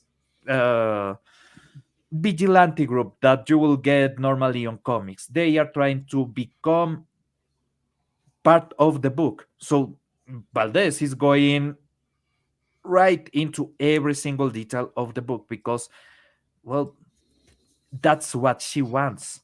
She wants to be part of that. Is really understandable where they are coming from. The book tells you where they are coming from. They are seen as the muscle because, well, people with powers in this universe are seen as, but as the mutants are in Marvel, as somebody that will be rejected by society, but also as a threat. That's why people will try to hide themselves in the scale, will try to look as lesser on the scale, because you need that sensation of, you can trust me if you are a goddamn nuclear weapon. You know, one of the things I did like with the book is, one of the things I always kind of like with characters is sort of the elemental based power sets. Mm-hmm. So in this case, we got two particular villains in here who, they have their elemental affinities. One for either, we'll say magma, and Galvan. Yes, and then we also have the guy who with the electricity. And what makes some of those the most interesting is the confines and constraints to what their powers can be. Mm-hmm. And I think that's kind of interesting. And like, I want to see what more could be done with that. Where, what others likewise power sets can we see? And then even with that, what can't they do? Like, for example, the electric guy, and sorry, I'm terrible with names. Galvin. That makes sense. Galvin, like, he has to harvest electricity from like the officer's like taser. But and someone was paying attention. Yeah. But I also noticed there's a bit of a mirror in this issue, because you have Galvan that is using his electrical powers to basically be a villain, be a crook. And you got another character that has electrical powers, Wilkins. And he's trying to be a cop. But in the end, he's the biggest hero of them all. Yep. And is energy powers. at least in the pages, it looks like he's also using electricity manipulation or magnetic manipulation, something I like don't even, that. you know what? I don't even have to verbally correct you because he says what his powers are in the book. Oh yeah, at the beginning he says his powers, but also he says his power level. And I thought that No, if not he's just talking lying, about his power level. He specifies what yeah, he can I thought do. that if he was lying about his power level, he might be lying about his powers because when he uses them, it's a completely different beast. Well, yes, but at the Is same it, though? time, he exerts himself to the okay. point that he Is it, he. though? Well, if you Huh. remember, he exerts himself to the point where he kills himself. Yeah. Just the sheer overexertion of them leads to ultimately killing himself. And then with that, there's also the kind of built-in idea that they were kind of mentioning of like kind of like working a muscle over and over. Like the more you use it, the better you get with it. Can I mention something that Chuck Dixon is really good with all of his characters? Humor. I feel like of the reviews I've watched a good amount of them, not enough have talked about where it's not like where it's like it becomes like a comedy festival, like a Taika Waititi thing. Yeah, It's we're more not of like talking about it's like Taika these Waititi. it's more of like these quick lines that if you think about it, Breathers. oh hey, I understood that reference. That was funny. That was cool. Like when they're talking about with no wonder they call them Alphacore because of Brian and Ingrid having their little clash on the ship. I thought it's small little moments like that. I thought, oh hey, that's funny. I understood that. And even Ingrid with the hey, don't ruin my moment at the end of the show. That was funny too. There's sprinkled throughout the story these little small funny moments like, oh hey, that was funny. That was cool. What about It doesn't derail from the tension. All it's just oh hey, I understood that. I thought that was cool. what about has Grandma really with great the fire placements of extinguisher? humor. Oh, dude. Grandma Quinn. Dude, Yeah, like Grandma Quinn looked scary, actually. like that's one of those little moments of kind of that humor that's kind of in a way baked into the way the book was written and done, where we're going to talk about like he knows a guy. We cut to a trailer park, and then Grandma's right in your face screaming like ah. Ironcaster, you clearly paid attention to something, and I would say, moving forward, keep that in mind when it comes to how exet powers can function. Oh, Caster. Caster's gonna be sitting on that. He's gonna be in bed thinking, there's that meme. I had a good thought. What was it? There's that meme of the girls like, I bet he's thinking about other men. And Caster's on the side. What's going on in Alphacore? That's gonna be the meme of that. Caster is that meme right now. That's all you get. That's all you get. By the way, you want to say Caster? Just shoot for it, man. What other thought? Like I don't know if the guy was ever given a name, but this guy who looks like Otis from the Superman movies, the guy with the suggestive power. He's got kind of the green floral shirt on. Yep. Like he looks like Otis to me. Otisburg. He deserved his own, I will say, even a state, not only a city. I'm talking about Otis. All right. he was an interesting villain to add into the mix, and he I was like definitely a Lillian type henchman. Lillian is very impatient, whereas Michael Copper is just kind of like, I'm just gonna let things happen. We'll see, it'll be fine. She's very antsy. She's very antsy, and I don't know if it's for a distrust. I am curious to see where that relationship is going, because I'm like, okay, I don't know if they're lovers or are they just friends that they happen and they need each other to pull off. Let's just say, the enemy is my friend. I am curious what their scenario is, because I'm like, what is going on with these two? Are they truly allies? Because obviously you had the massage scene, and she had her guy. And I had to remind myself that it wasn't Santuan because for a second it looked like Santuan. And I'm sure I'm not the only one. Are you just saying all big, buff black guys look alike, Nick? God.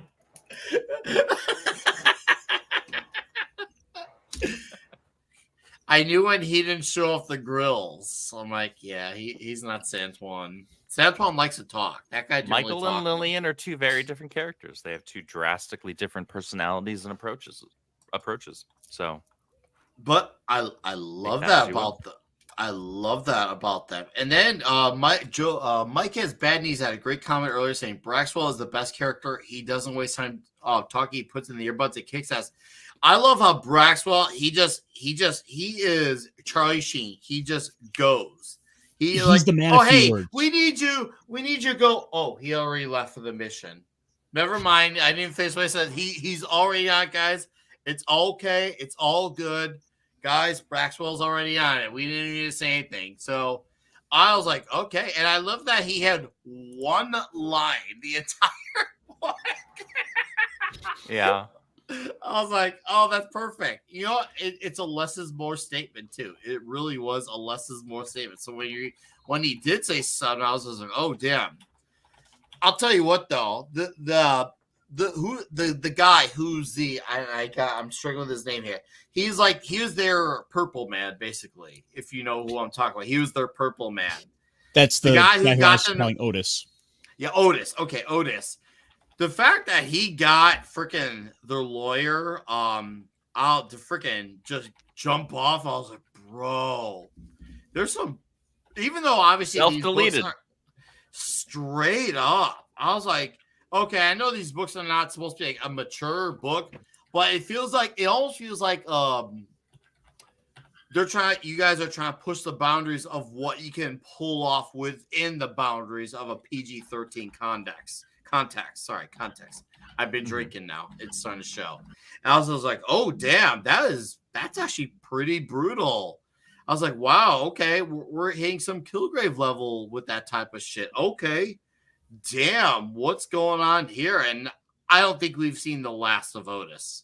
I mean, he can only have his mouth taped shut for so long before he has people making decisions of their own that are probably for the worse. Obviously, this guy, he doesn't seem like he goes out of his way to do these things. It seems like more of a guy who just does it because, well, the money was good, which is, a lot of thieves and villains. They like the money. Then you got the Empire villains who send out the orders per se. The dynamic of all these characters is great. I love that there's all this action going on, but the fact that Lillian and Michael were able to take out their damn ship. Once again, that's like their shield ship. Yeah. Oh. That's basically the equivalent of their helicarrier. Yes. And they basically took that out. And Brian was being, bullheaded a little. And he's, it'll be fine, guys. Don't we have a bunch of programs? It'll be fine. We were mentioned earlier by Brian Solari kind of being the guy who, this is what happens when you're too much of the muscle, but not enough of the brain. And Brian means well, obviously. We all know that. Sure. He means well, but sometimes you can get that meaning well a little ahead of you. And we see the result of that. And then she's like, everything's screwed and fucked, and this thing's about to tank. Sometimes even meaning well can result in rash decisions that fuck everything. And that's what happened. Mm-hmm. It really do be like that. Okay. Solari doesn't have much in the way of patience. Yeah, Solari is straight to whatever comes. He wants to solve the problem, and he wants to solve it yesterday.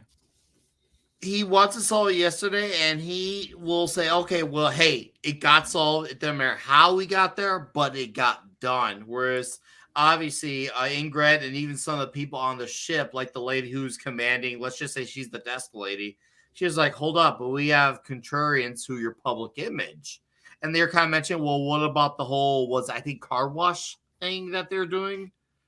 Yeah, they're like, oh, no, that was because I made a deal. PR and thing. Brian's like, yeah. Okay, well, come on. Come on, guys. let's just take the win as a win. Whereas that was a fun interaction. It was. And once again, bring it back to the humor. Ingrid with Wilkins with the ma'am, I thought that was a nice subtle moment at humor as well.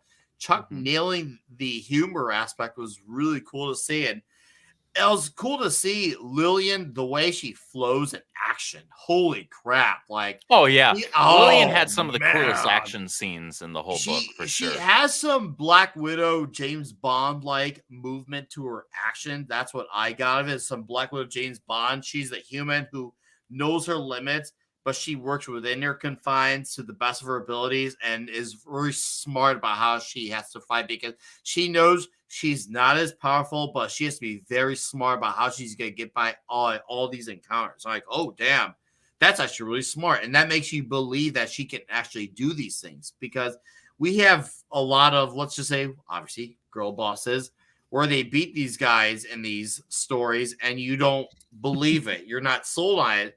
Ingrid, I'm sold on it, even if she is against a powered individual like Galvin because of the way she handles things. I'm sold on it. And you see how she handles business. And they're like, okay, I can roll with that. I'm absolutely sold on it. She probably ended up becoming ultimately my personal favorite character of the book.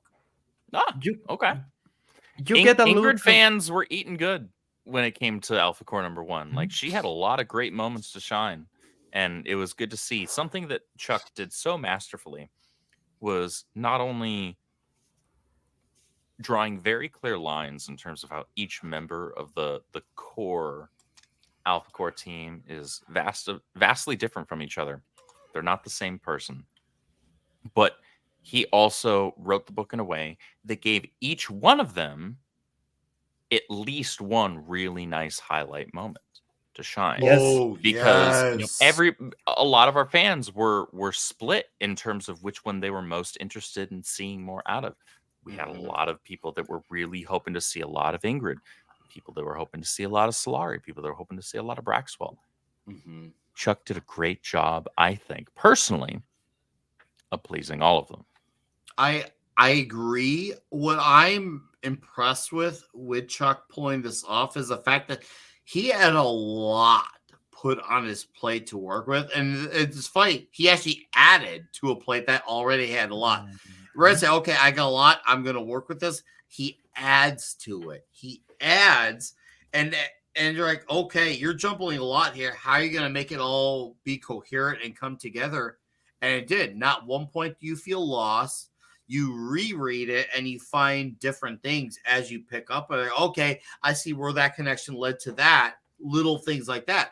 Okay, I'm with that. And then, of course, you get to just re-admire Joe Bennett's pencils. I mean, holy shit, dude. I was watching the interview with him and Igor on the Rippaverse channel. And I thought, great interview. For everybody that hasn't checked that out yet, watch it. Our lead illustrator over the Rippaverse, Igor, he interviewed the illustrator for the penciler for Alphacore #1, Joe Bennett, also known for his work on Immortal Hulk and other things over at Marvel.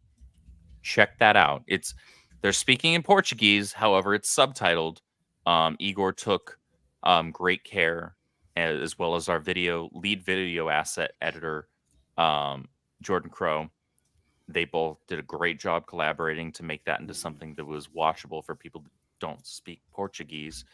And I would highly encourage people to watch that in order to gain some more insight into just the fantastic talent that is Joe Bennett. Okay, I agree. And to add to that, I heard Joe mention some of his more favorite artists in that interview, which once again I'm gonna back and say it's outstanding. He had mentioned two guys that were really distinct, and I could see some of his influences. But one of them is a very notable Brazilian artist. I could see where he picked up some of that style.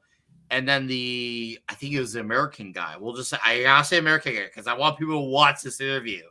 He mentioned two guys who really influenced the style of, I guess you could say, modern comics. And I was like, oh man, I could see that with both those guys. But he has his own touch to that too. But man, Joe, his poses are heroic. They're action packed, and he really nailed it when he said he wanted to have a lot of Michael Bay scenes. It seemed like Chuck Dixon adjusted his writing style to suit Joe's Michael Bay sensibilities. I'll just say it seemed like it was almost like if he was even careless. There, I say, not in like a ignorant type of sense, but like, oh hey, you want me to have me write a scene where it's about explosions and badass kicking ass? That means I write less words. Okay, Joe, have a field day. And Joe sounded like he was having a field day. Whereas some artists kind of stress about that, whereas Joe's just like, I want that. It almost sounds like Joe's even begging for it at some point, which, hey, that's great to have. We need more of that in the world. Chuck is such an industry veteran when it comes to comic books that he knows how to play to an artist's strengths with his writing. He wrote a very cinematic story because he knew, because he did his research, that Joe Bennett is a very cinematic penciler. And he wanted this book to look the best that it possibly could within the bounds of the story that he was writing. And so he wrote it to play to the artist's strengths. And god damn, he did a good job with it. All right, Cassie, I can tell you've been waiting to say so. I'm sorry. Oh, just I was a couple of thoughts were kind of floating through my head. First and foremost, just that the area, the ship, the home base itself compound reminds me of the Technodrome from the TMNT. Just it's got that kind of round shape, very metallic. It's like a floating Technodrome for me, and I'm like, I love this thing more now.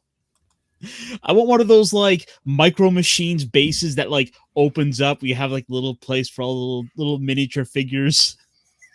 I got you. Oh, the whole issue was really toyetic. You can yes, but I actually did want to ask you, Andrew, what is the biggest takeaway you've gotten out of the reception to the book? Because I think that would be kind of an interesting to kind of bring to the conversation.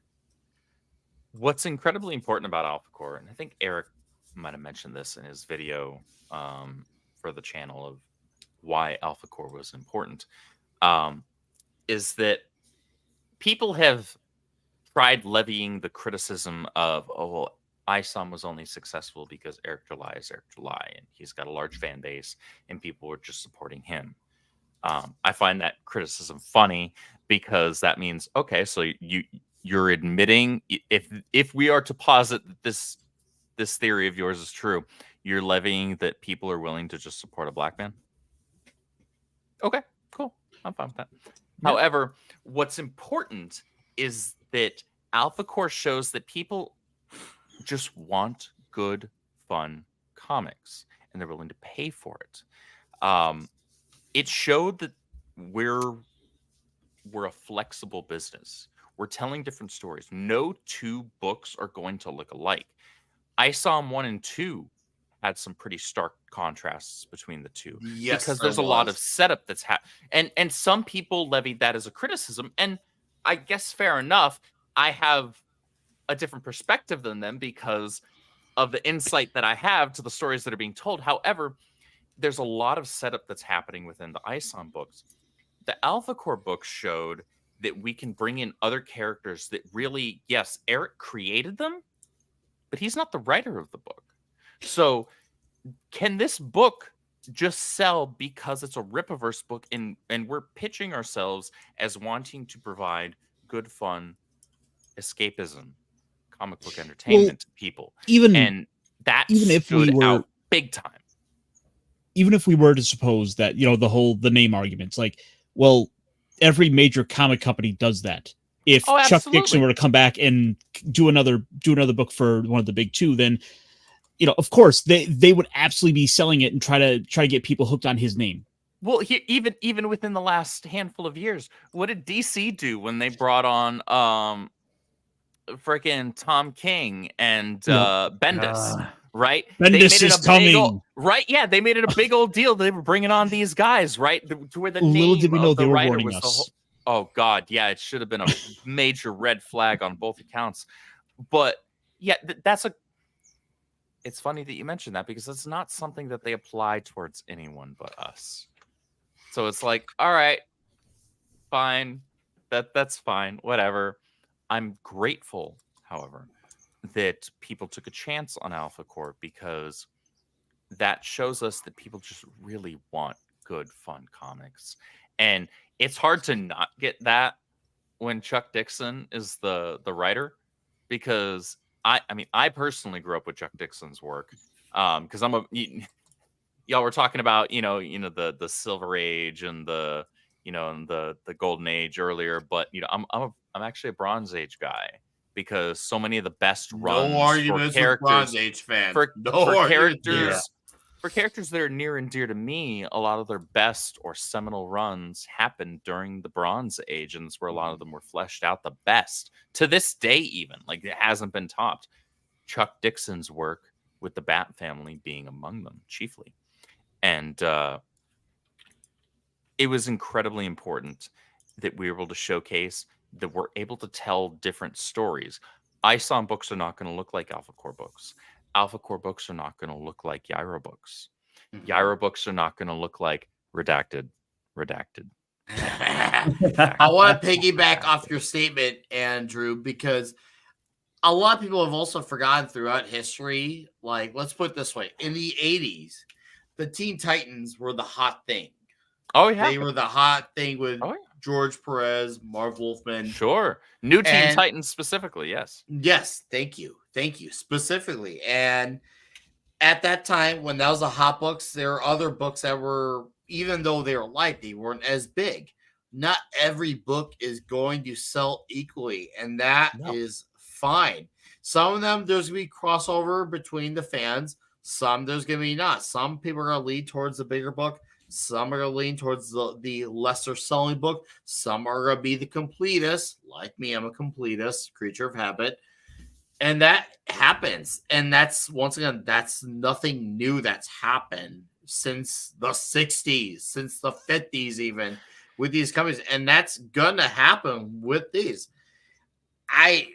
People are like, oh, Alphacore doing 1.2 is like, oh, okay, 1.2. Like, dude, that's fine if they do 1.2. Here, and a lot of people also forgot another thing to add on top of this. The campaign goal was 300,000. It was higher. Not 1 million. And our products were cheaper. Yeah. Oh, I did a video on this. And I pointed out in the video. I think I recorded when you guys had hit around 900,000. And so you're going to hit probably around 1.2, maybe 1.3.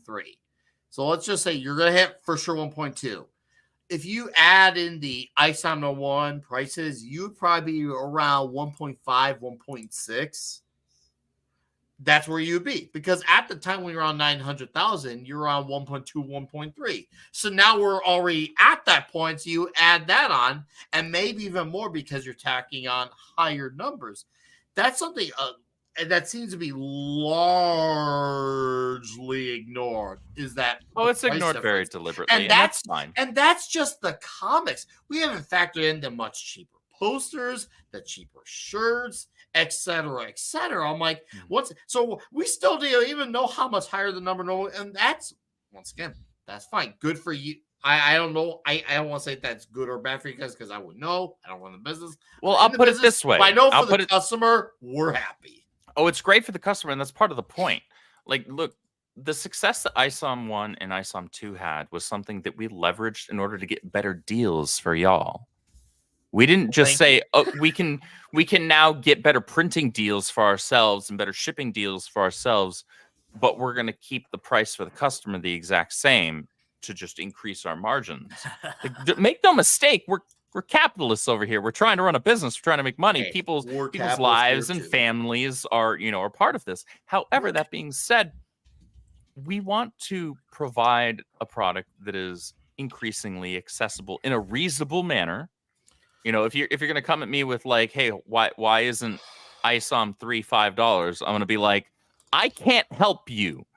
You're going to have to look elsewhere, right? But we do still want to try to strive for increasingly better deals for our customers. And that was something that was incredibly important to us. And so you're right. Yeah, like the price disparity is something that's largely ignored. And that's fine because we set those campaign goals very deliberately. We didn't just pick $300,000 out of the ether and be like, yeah, that sounds like a good campaign goal, right? That'll be fine. No, the campaign goals that we pick, and Eric has said this on streams and in videos, so I'm not providing new information here, but I'm just reiterating really what he's already said, that those numbers are set so that if we hit that number and not a dollar more, we can reinvest and keep going. We can greenlight new projects. I'm happy with that. I like just the concept of new projects alone is cool. And we quadrupled that. And yeah, and that is wonderful. It is fantastic and makes me as a fan happy. And I'm going to continue buying these books.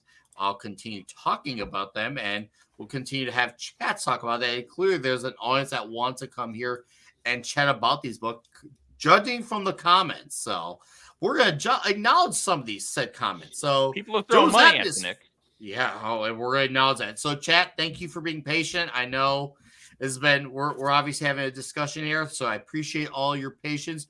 Joe's Atmosphere sends a direct donation.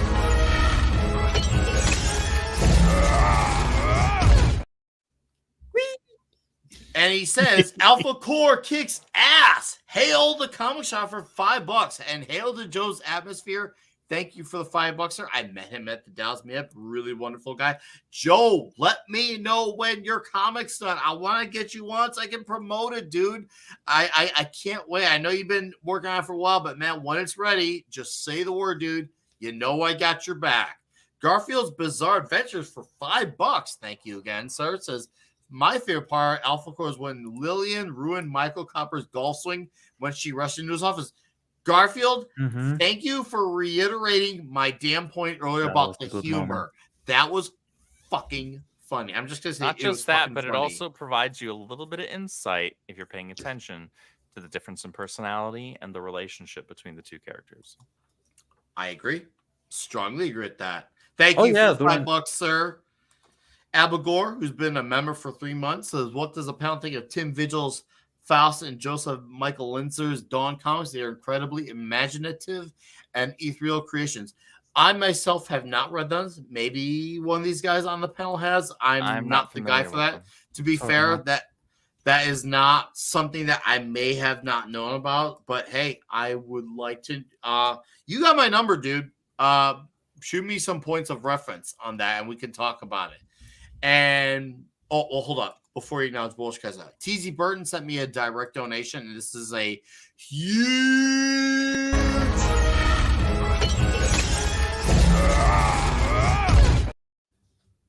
TZ with a 20 direct donation. Holy shit, you guys.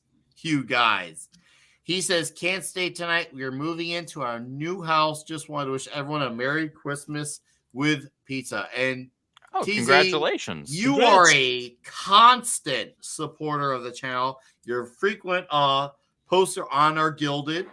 I like to think I consider you more than just a fan. I consider you a friend.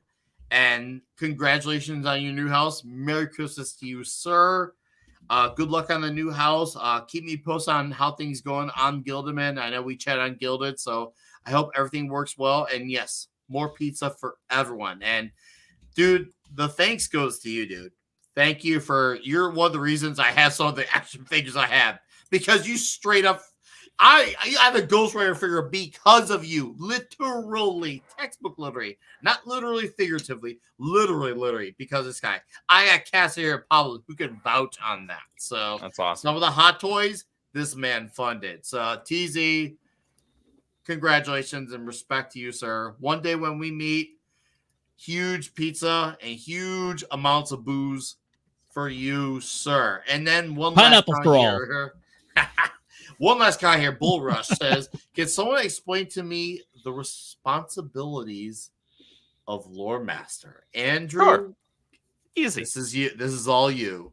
So, obviously, the Saska sisters, Jen and Sylvia Saska, are dedicated lore masters as well as writers over the Rippaverse. And a lore master essentially is somebody who needs to be entirely knowledgeable front to back on all the lore in our universe. So that's including every single character, no matter their level of importance. That's all of the storylines that are associated with those characters. That's where their storylines take place in our timeline. That's everything associated with the continuity of our universe. Now, there are other people who also fall into that category that aren't dedicated lore masters, such as myself and such as Eric, since both of us are lead editors, and Eric also kind of created the whole bitch. So he's somebody that also kind of counts as a lore master, right? That makes sense, I would say, to most people. So it's really the simplified version is somebody who is knowledgeable and helps maintain the continuity of our universe. We're the people who, when a new script comes in and gets submitted, when we're going through it, we're making notes, if any are necessary, of things that are contradictory to established canon within our universe. That way we can supply those notes to the writer of that script and say, hey, this needs to be tweaked because this doesn't actually fit in line with the continuity of our universe. Because one of our key tenets in our Rippaverse ethics, when you open up one of our books and you go to the very first page, Rippaverse ethic, one of those is canon and continuity. We care about that shit. So lore masters ensure that canon and continuity are adhered to with every single book. Basically, Kang. I mean, you know. Oh, thank you, Andrew. That's a very well thought out answer. Obviously, you have to be because that's part of your job, but still, I appreciate that. The Saskas are our dedicated lore masters. Myself and Eric assist with that, but the Saskas are our dedicated lore masters. However, again, Eric and myself, as being other lead editors on the books alongside the Saskas, we fall into that category. It's just not our primary function. It's just another hat that we wear. All right. Hopefully awesome. that helps, Bull Rush. I think our fellow friend Bull Rush seems to be very, very pleased with that comment. Pablo, you haven't said anything in a while. Anything you want to add to our awesome spoiler conversation? I can imagine you have a few things up your arsenal. I'm just really glad that you have several people taking care of the lore, because at the rate that you are going, at some point you're gonna have a lot of conflicting things, especially between relationships and powers that will need attention. And that's something that a lot of the big houses basically solve by retreading something or just decanonizing something. And normally that takes away a lot of the fun, because there's a power or there's an ability that you really like, and then it ends up being completely different because the writer didn't know how to write that ability or didn't care about it. So you lose a lot. And having Eric, that obviously he has a vision for the world, but also having you and the Soska sisters taking care that even if his vision deviates from what he's currently set up to do, you will still have continuity. That is really important for the future of the franchise, not only being at this moment something to world build and that's it. But that world building is really important for stories that will come later. So yeah, I really like the idea. There's a lot that I have questions that I know I won't get an answer, so I'm not even trying to Not yet. them. Yeah, not yet. But that's the interesting thing. I Put it this way: being in the position that I'm in and I'm sure that I can speak for the Saskas, who I speak with on a daily basis, that I can speak for them as well on this, that is incredibly gratifying and exciting to know all the things that we have planned and going on behind the scenes that none of y'all have ever heard of. You guys have no idea. Like, you guys know of a few projects that are happening in 2024, but you know of about half of them, and the other ones you've never even heard of. And then on top of that, that's still only the tip of the iceberg of everything else that we have going on. That's under the surface. So then I guess I should ask, then, is your favorite little tidbit for a book we don't know about yet?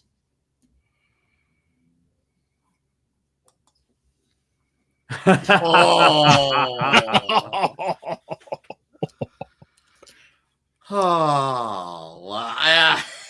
gets the wink right after. Oh, smooth. You are a smooth man. Oh, we got another great question. Is unannounced Chuck Dixon project coming next year? Ooh. Oh. Five Pico is a big Chuck Dixon guy. I guess that's a we'll see. I think it's safe to assume it's not coming in. It's not being announced in 2023. I'm conflicted here. I'll give you that one.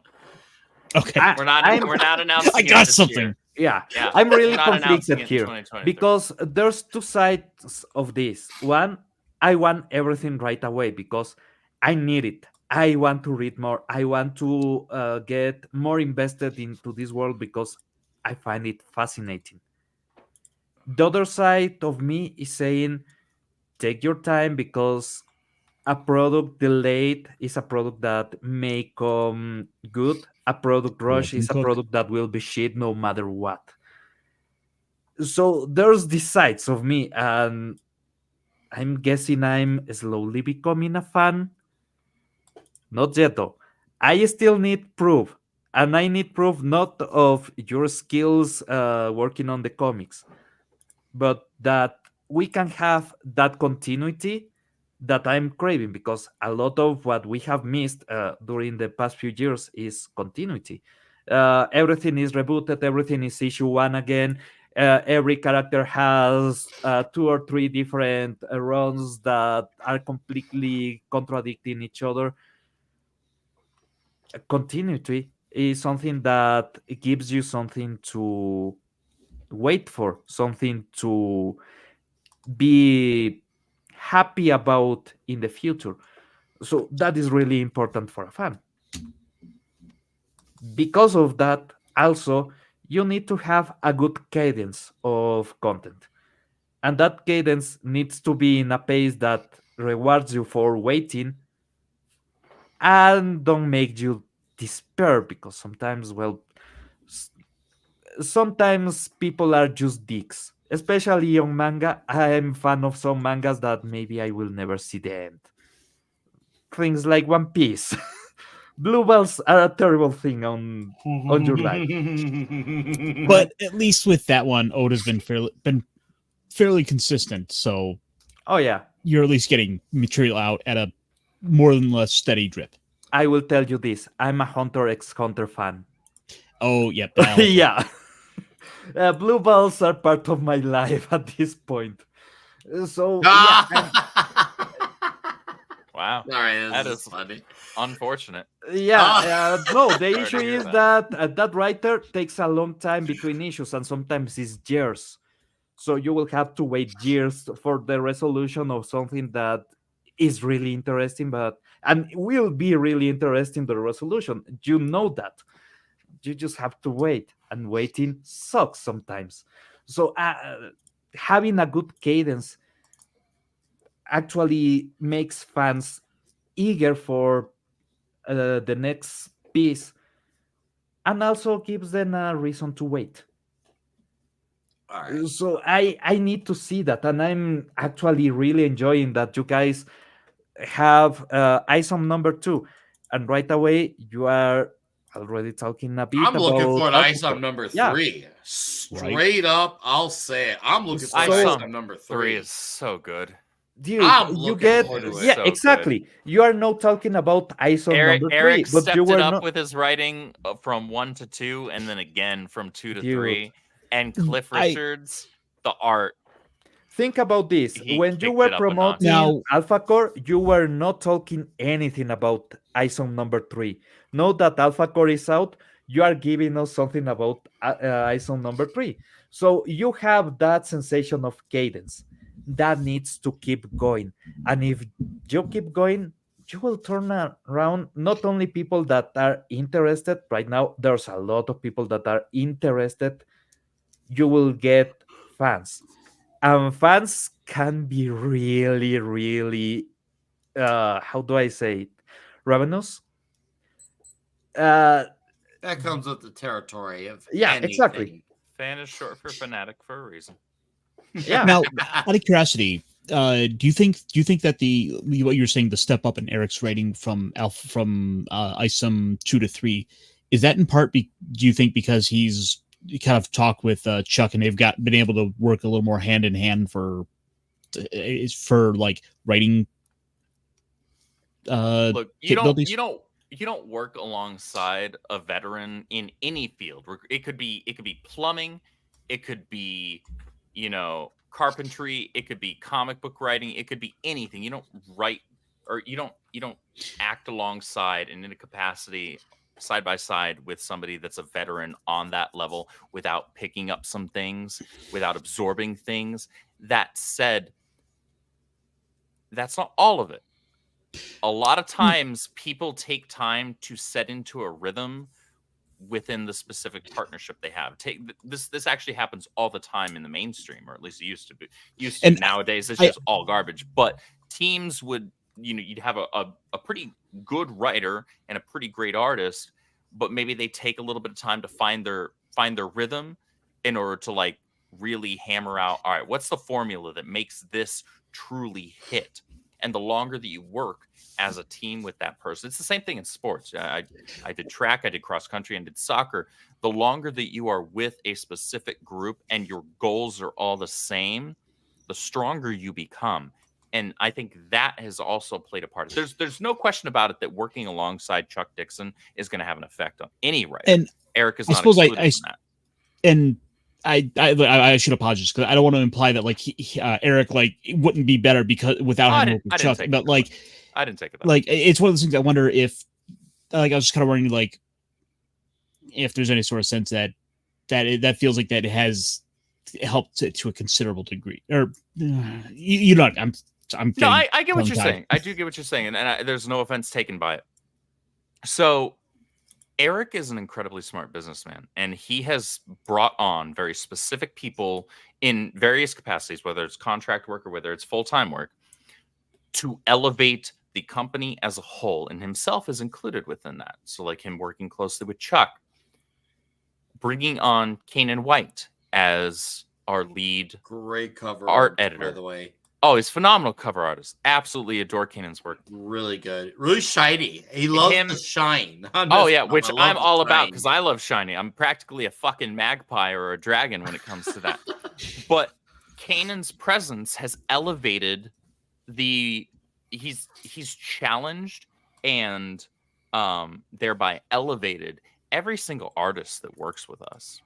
All of the people that were already doing great work are now even better because of his presence and because of his notes. And that's perfect. The same thing can be said with Chuck's presence in terms of writing.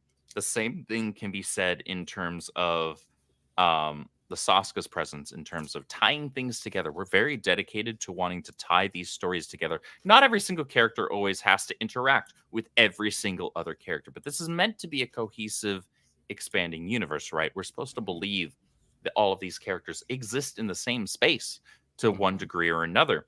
And they're very good at making sure that the books feel that way. So with bringing on Chuck and working with Chuck more, with bringing on Kanan White, with bringing on the Saskas, our company just as a whole on every single level is improving. And that's our goal. We want to improve on every single level. I personally feel even if Eric wasn't paying my checks, right, I feel like ISOM 2 was a better book than ISOM 1. And I enjoyed ISOM 1. And I feel like Alphacore 1 is just yet another step in that correct direction. And our goal as a company is to continue moving in that exact direction. We want to constantly be competing with ourselves in terms of the quality that we're producing. That includes editorial. That's why it's good he's surrounded by veterans. He wants to be, it sounds like he wanted to be surrounded by people who he feels he may be like, okay, I got to measure up to these guys. How am I going to do that? That's far better than just bringing guys who could be like, oh, I can blow these guys away. No, you want to have guys who you can feel are going to put you in check. Because you're like, oh, crap. If I don't put out something like this, these guys are going to show me up, and I can't have that. But that's let me put it this way. As somebody who's formerly a varsity runner in both cross country and track, so I did both sprinting and I did long distance. You don't improve by racing people that are inferior to you.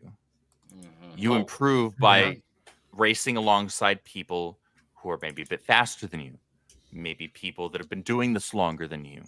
The only way you can actually, it's the same thing when you work out, right? You don't get stronger by sticking with a freaking 30-pound dumbbell, for 7 years. No, you increase that, right? And the only way to do that when it comes to creative capacity is to surround yourself with people who've been doing it longer. And Eric is an incredibly smart businessman. He's a very smart creative. There's still so many things that people have not yet picked up on in even ISOM 1 that are going to play a part in future books. People still haven't picked it up. There's so many things, and it's always so funny where people are like, this thing seems out of place. Why is this even a line? Oh, it's there for a reason. You just aren't paying attention. You're not thinking forward. You want things handed to you. For example, when someone pointed out, I believe it was, and I think Eric has commented on this on Twitter, that Yaira appeared in I think Alphacore 1. No, ISOM 1. No, ISOM 2. Oh, sorry. ISOM 2. ISOM 2? That subtle, that garage appearance. Yes. It felt like it's a fight. It felt like something that happened in I can't believe I'm saying this, but forgive me. When Bendis was good and had Daredevil under his reins, it reminded me of a Daredevil Bendis hero scene. Once again, when Bendis actually wrote characters, not every character is the same character. Once upon a time, Bendis was capable of that, and he did during Daredevil and Alias, which he obviously didn't do pretty much fuck all else later on. Bendis did his best stuff over at Marvel, and everything was downhill from there. Oh, his later Marvel was fucked. Trust me. His early Marvel, Daredevil and Alias, Secret Invasion, the actual Secret Invasion. But after that...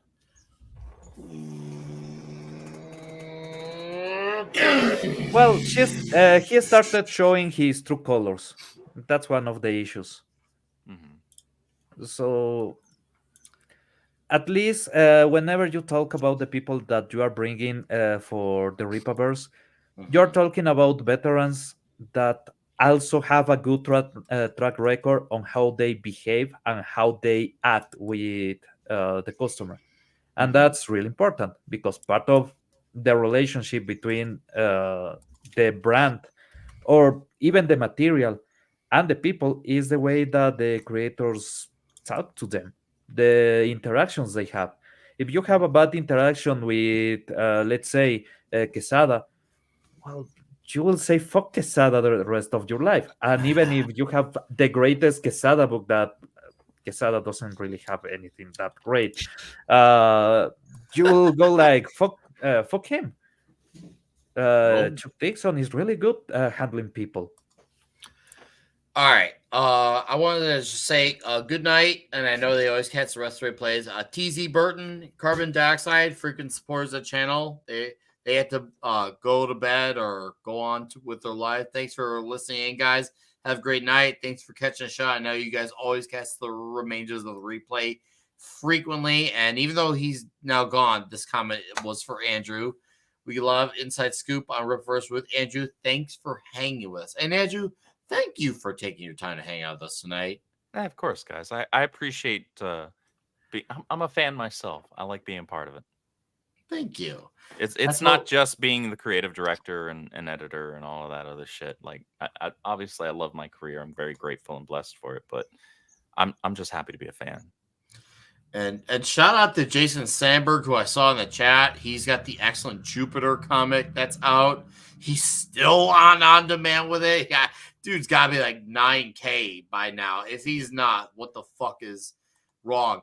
Bull Rush, I got the answer for you for that right now. Actually, I got a few answers. Nice. Actually, 2 answers for you on that. We're gonna do 2 of them next week. 2 of them. We're gonna do a Monday afternoon one, and then we're gonna do a Thursday morning one. So I hope you can come around and hang out to one of those. I can't do Thursday night because I've got my time with Comics Division set up a lot during a lot of the nights, and Midnight's Edge after dark as well, because Tom is my guy, Comics Division's my guy.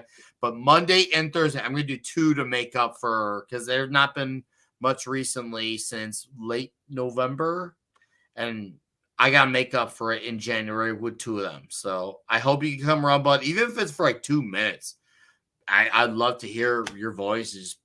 Just see what's going on, man. I would love to hear it. So Bull Rush, we're getting 2 of them next week, sir. All right? Go. And Heard believe me when I say that's a motherfucking promise.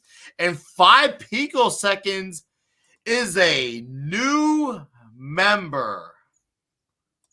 Fuck. Not only is he a member, he's a Dolph Lundgren member.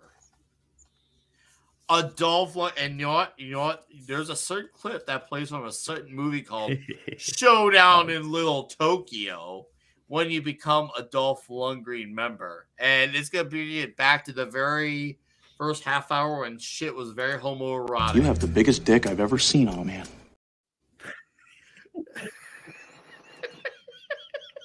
It is straight up huge. Thank you, 5 picoseconds.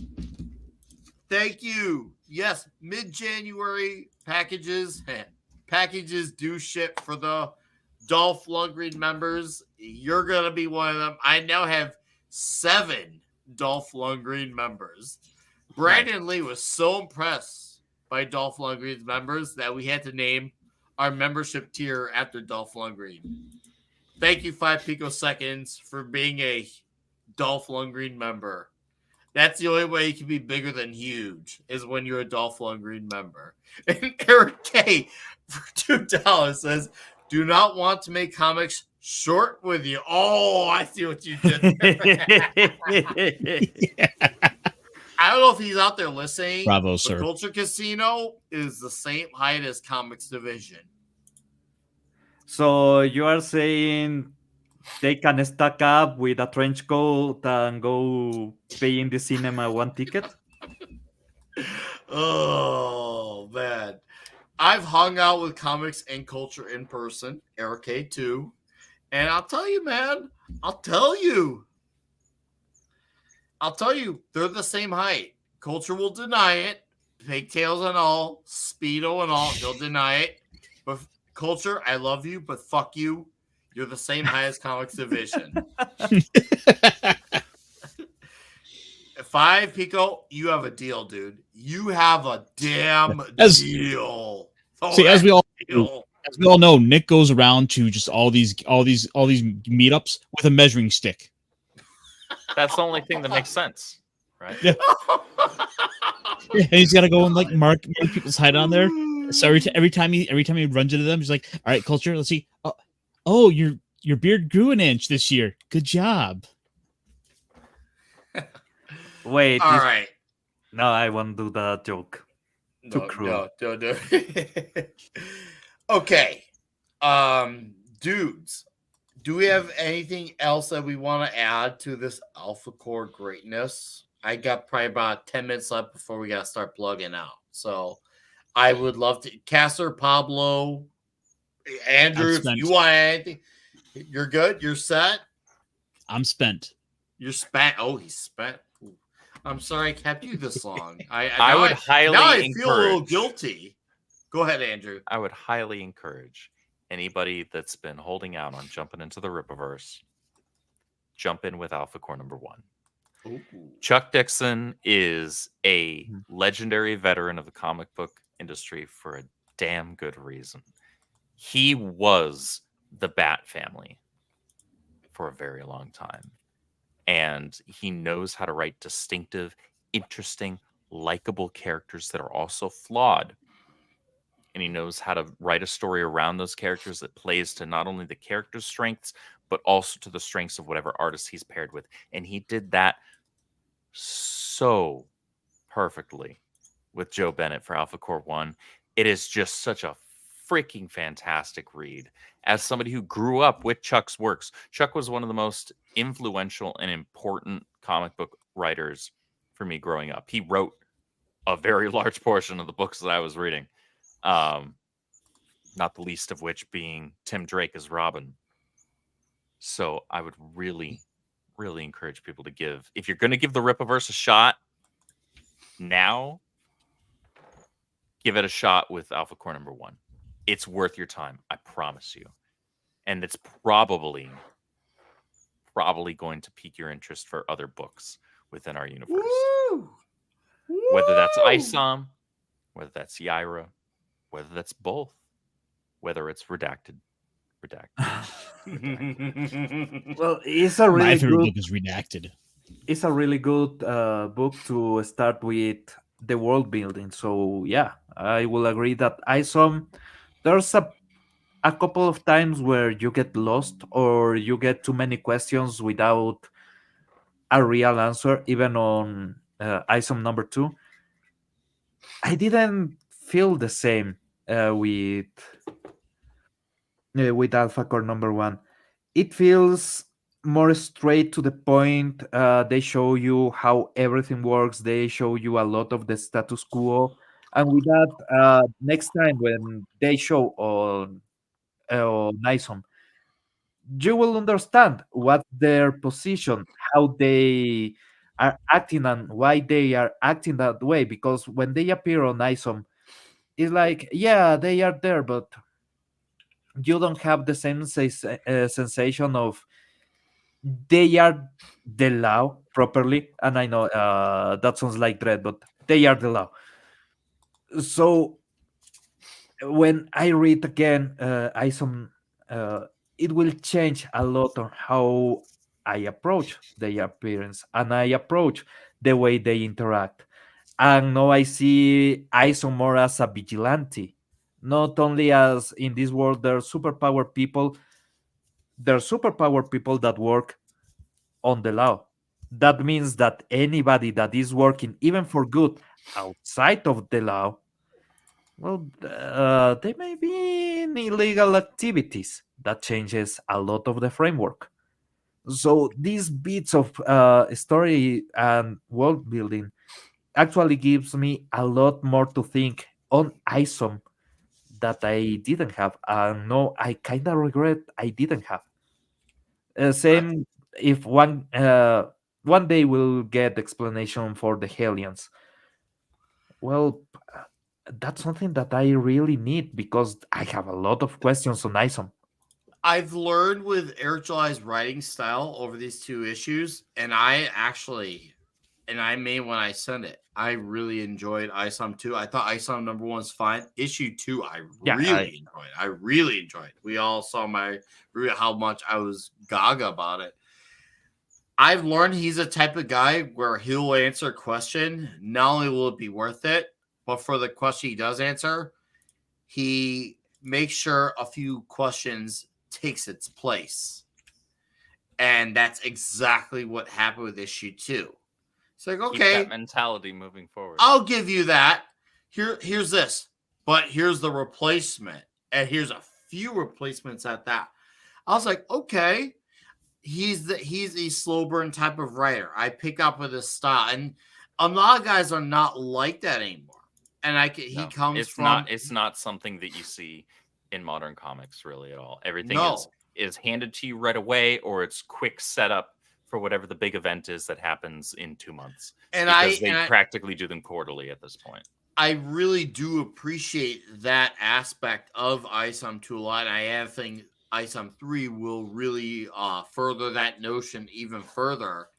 And even when I go back and reread 1 and 2, I'm like, okay, things are there are pieces that are now coming together.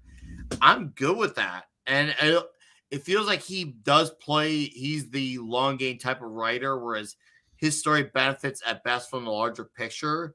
As long as you got the patience, you're going to benefit that much more from it. Will everyone be in for the patience? Probably not.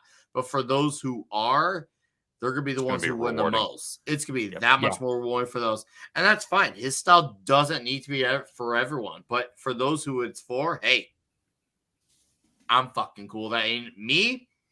I'm ready for ISOM 3. I said what I said when I said I'm ready for ISOM 3. I can't wait. Vulcan! Come on, man. Yes, I am cuckoo for Cocoa Puffs. That's as obvious as Peter Parker being Spider-Man, but... Or Miles Morales being Miles Morales. There it is. I was waiting for somebody else to do it. But Vulcan. All right. Low-hanging fruit doesn't mean it's not worth picking.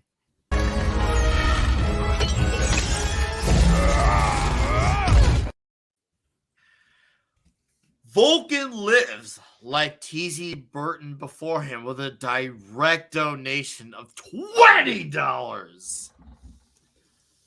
You guys, holy shit. Excellent.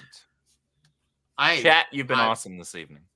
You have been not worthy of it, but thank you. It says, can ND Andrew, I'm going to call ND Andrew, shed any light on the cryptic Norfolka post Eric made yesterday? And thanks for joining the panel tonight. Always a real treat. Thank you, Vulcan, for the $20, dude. You already just donated huge last week, the week before, but I just love chatting with you, Vulcan. But thank you anyways for that. All right, Andrew, go ahead and pick up the slack. NDA. The short answer is you can. NDA. I'm sorry, Look, Vulcan. Everybody, including Eric, and he said this, everybody knows y'all want to see more Norfolka in some capacity or another. We know. We hear you. All right, you heard the man. You have been heard, per se. Eric even said it was either on Twitter or on his stream today. You have not seen the last of Norfolka. He had to ask. Okay, hey, that's fair. Yeah. Just as Matt Mercer says in every D&D campaign he runs, you can certainly try. Boy, if I had a nickname every time I've heard that. All right, guys. Well, it's been fucking awesome. Chat, thank you very, very much. We gained a few subscribers tonight. If you're out there and you're one of the new subscribers, thank you for subbing to the channel. Thank you for the insane amount of super chats, direct donations, LDG for gifting the memberships. Thank you, 5 picoseconds, for becoming a Dolph Lundgren member at that. Woo! Chat, thank you for all your questions, your feedback, how you feel about all this going on. I love seeing it. I love that we're all keeping it real here. I love seeing familiar faces. I even saw some few names I haven't seen before. I hope you like what you saw, and I hope you come back for more. Next week, we'll be having an open geek show, just general chatting. That's all. Very, very simple. So Brad Young, real quick, had a couple of questions that I'm probably the most qualified to answer in the chat. They were a couple of welcome, and if you got you are a couple of Flash related questions. If you want to bring those up, I saw someone answer them for him in the chat. Oh, did they? Welcome. I didn't see that. Yes, I did catch. I think I might have answered one or two of those, but I thought it would probably ultimately be best to let you do that, Andrew. I mean, if you answered them, then that's cool. But I didn't see that in the chat because I was just glancing from side to side while I was trying to pay attention to both of my monitors. But here, go ahead and take this one really quick before. Okay, so for the first one, does the flash running for several minutes affect weather patterns? No. in most cases, and you have to understand that with comic books, things are at the behest of the writer. This question really ties more into the first question that he asked, which is a little further up. He said, I have an odd comic question. If the Flash can run fast enough to go back in time-ish, how does the wind resistance or heat not set the atmosphere on fire? Keep in mind, I'm comic illiterate. A lot of that has to do with, yes, the Speed Force. The Speed Force did a great many things for the DC comic universe, especially Flash lore and mythos. It solved a lot of the scientific problems that would arise from beings moving at the speed with which they were moving. Because when you introduce the Speed Force, a good writer can both utilize it properly as a catch-all for certain things while still introducing new questions and new things to keep things interesting rather than it just being a deus ex machina, because a bad writer will just use it as the latter. They'll just use it as a deus ex machina to solve literally every problem with zero consequence. But the long and short of it is that in terms of things like wind resistance, heat, all of that ends up being internally generated because of the Speed Force. We would call speedsters that are connected to the Speed Force conduits. There are certain base abilities that they get by way of being connected to that force. Things like a kinetic barrier. That's what prevents, I don't know, a bug flying through their skull because they're moving at Mach 10, right? Or things like them catching on fire because they're moving that fast. Or burning the planet. That is what, yes. Yeah. So certain laws of physics get thrown out the window thanks to the Speed Force. And I say thanks to because that was one of the last great contributions to DC Comics lore. Unfortunately, it was made by Mark Waid, who is a shitbag human being, but he used to be a phenomenal writer. He was. No, trust me when I say it pains me to say that, because he had a great Black Widow comic that I really enjoyed, and I was so close to just coming back just to reread my back issues that he wrote. And right when I was close to just rereading those back issues, he had to be a big mouth again. I hate saying that, but it is what it is. Onward, forward, always. So, Mark Waid, you're in the past. And Dave C., thank you for your extraordinary gift, sir. The figures, the hardcovers, the periodicals, the beer horn. Dude, thank you, Dave C. Chat, seriously, Merry Christmas. Happy fucking New Year. Comic Shop Show next week. I posted 2 videos, one yesterday, one today. If you haven't checked them out, go check them out. One is comic related, one is metal related. Super deep cuts. And Toxic Tuesday next week, we'll be talking First Blood with X-Ray Girl. With X-Ray Girl. Oh, my friend. I love X-Ray Girl. No, we hung. She's fantastic. She and Mark are awesome. I was with her and Tugs on Poor Choices about a month ago. We had a really awesome Dadcast show. And I talked to her about Toxic Tuesday, and she's one of those people who's not seen a lot of like crazy movies. I was like, oh shit, you need to watch Rambo. She had never seen Rambo. Are we getting the Tuesday night is gonna be one for the ages. That's gonna be a show worth watching, chat. Make sure Nick, you tune are in we for getting the mate outfit? What?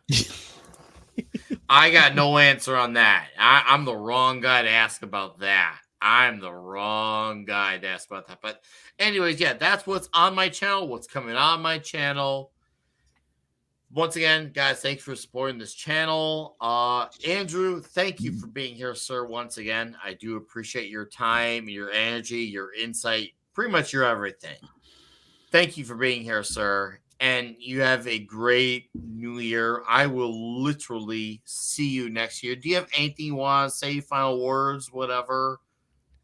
Thank you to everybody who's been a supporter of the Rippaverse. Honestly, we cannot do what we do without you. You're our driving force. You keep the lights on. You're our energy. the success that you gave us with ISOM 1 allowed us to do ISOM 2 and Alphacore, and the success that you gave us with ISOM 2 and Alphacore allowed us to do so much more. When I say you haven't seen the tip of the iceberg, that's not hyperbole, guys. That's it's probably underselling it now that I think about it. So we've got so much in store for you guys. And as somebody who's a fan, somebody who loves this medium, somebody who loves comic books, somebody who loves escapism fantasy, I am so hyped for you guys to finally see some of the stuff that we've been up to in the back half of this year that we're going to start releasing and announcing early next year. So look forward to that. We've got a lot coming down the pipeline. Keep supporting independent comics, guys. It's important. The successes that we have as independents, that's something we get to wave in the faces of the mainstream who have been failing us for years. So to hell with them. Maybe they'll get their act together eventually. But in the meantime, support the Iron Age. Even if they do get their act together, it's more stuff for us to all enjoy, but it also makes you guys a competitor that they're now taking seriously. That's how it should be. Force the market wins. The market wins when all the companies are trying to compete at best, and that's something that we actually for had. Your customers' dollars. Yeah, I will say in the this: 2000s when Marvel and DC were both doing better. That was a good time to be involved with comics because Marvel and DC are both winning. You had DC with Green Lantern, you had DC with Batman and the Titans, Marvel with Daredevil, Marvel with Captain America. It wasn't just A-list characters. It was also B-list characters as well. Go ahead, Pablo. Yeah, I will say this. Even if somehow they decide that they want to do good material now, they have to take back a lot of the current canon. And resetting canon is something really difficult to do. That's why DC has failed over and over and over again trying to reset the canon. Because sometimes there are things you cannot take back. And fans will never go back because of that. So even if they really want to change, I will say it's really difficult to get back in track. And if they do that, it will be an epic story of actual pain and hardship. Because there's no way they are not going through hell and back if they want to get confidence back. Remember, might be right. Yeah. You might be right that there is that possibility. I don't want to say it will or won't, but you might be right. That could be how it is. And if that's the case, that's more room for our buddy Gary with Vindicated Inc. Oh, yeah. That's more room for Mike Barron with Florida Man. That's more room for Hojo with the Mythicals. Obviously, more room for the Rippaverse. Fine. Razor Fist with Ghosts of the Badlands. Yeah. If they end up just taking to that point where they don't come back, we had to pick up the slack and say, okay, we need to cover this market. They created the alternative. That's the thing, though. It's a lot of this is largely because of them falling on their own sword with the responsibility to protect these brands, these legacy titles. And the biggest benefit this has done is force people to go look to alternatives. How many more people are now reading manga that, maybe 5 years ago probably would have always turned their nose up at it by saying it's not as good enough? How many people picked up a pen and said, fine, I'll do it myself. I'm going to put out the book that I want to read. Mm-hmm. Yeah, exactly. That's right. Well said. Anything else, Andrew, or will that be all for you, sir? That's it, man. All right, sir. Thanks for being here again. Happy New Year to you, man. And best of luck going forward. Pablo! Hey, we haven't done the brindis. Say that again? On the whole show, I have been sipping my whiskey, but we haven't done the brindis. Yeah, so we should raise cups at least one last time for the year. I agree. One last time for the show. Ed's just like, all right, fine. One last one. One last one. You're right. We actually almost went a full show. We actually almost went a full show. Chat, I apologize. That's my fault. I take the blame. We got Pablo here for that. This is the last cheers of 2023. Keep the traditions. A tradition is important. Cheers, Arcade, thank you for plugging in all the channels. Cheers to the panel. Cheers to the chat. Thanks for being excellent, everyone. Salud. Skol. Let's go. Ooh. Ah. Cheers. Beautiful. All right, Pablo. What do you got coming out? I know you're working busting tail at Midnight's Edge. What's coming? Well, Midnight's Edge videos coming next year, and with the craziness that is going on Hollywood, trust me, it will be a lot of videos. You're killing it, dude. You're killing it with the video. I've watched every Midnight's Edge video. You're killing it, man. Yeah. Dude, Andre is killing it with the scripts, with the narration. He's really the one that is making everything happen on the back. And Tom, dude, he's absolutely great. People don't understand how hard he works, but goddamn, I know. nothing but You and I know. You and I Tom. know. You and I know, Pablo. Also, because I have been on developing mode, I haven't had that much time to play around, so I haven't done. I did the disposable income stream once. I purchased Howard's Legacy to play on that stream, so yeah, I will. I have seen some comments directed to some VTubers and other streamers because they played Howard's Legacy. Howard's Legacy was completely away from the different Game of the Year awards because there's a lot of people that are just pussies. No other way to say it. If you are not willing to admire a piece of work that is actually worth it because you are afraid of being cancelled, you are a pussy, nothing else. So I will be streaming that game because the hell of it. And as always, brothers, it's awesome sharing with you. It's awesome sharing this passion for comics with you. And dude, another year. I'm really, really happy about this. I'm really, really happy to have somebody to just have a good moment before the year ends to enjoy the things we love. So, guys, thank you very much. I really appreciate you guys and feliz año nuevo. Happy New Year, sir. Thanks for being here, Happy New Year. Pablo. You are the fucking man, dude. Keep it up with Midnight's Edge. We love hanging out with you here, sir. I will see you literally next year and next week. All right, yeah, Caster, you're the final man. What's coming out your way? Well, let's see. Tomorrow I'll be on with the T-shirt historian for where we will no doubt be talking about Wizards of the Coast and all their antics because Oh boy. It became such a thing this D&D past year. fan. So yeah, it became such a thing this year that we kept having to talk about it all year. Which, by the way, Andrew, let's figure something out. I'd love to have you on there because while we don't solely talk, we don't solely.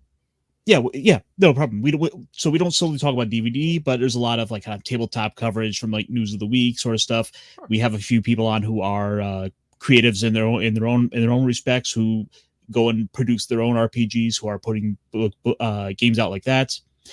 And so the WotC thing this year became such a big thing for us. Sounds good. So tomorrow night, my little buddy Charlie B will be on with Snowdub and the boys over the Accountant Council, where they will be having their own little year-end show. Mm-hmm. Yeah, that's right. Yeah, we'll be over there. Where are we gonna scary cave? Don't worry about that. Okay, I'm gonna go hide.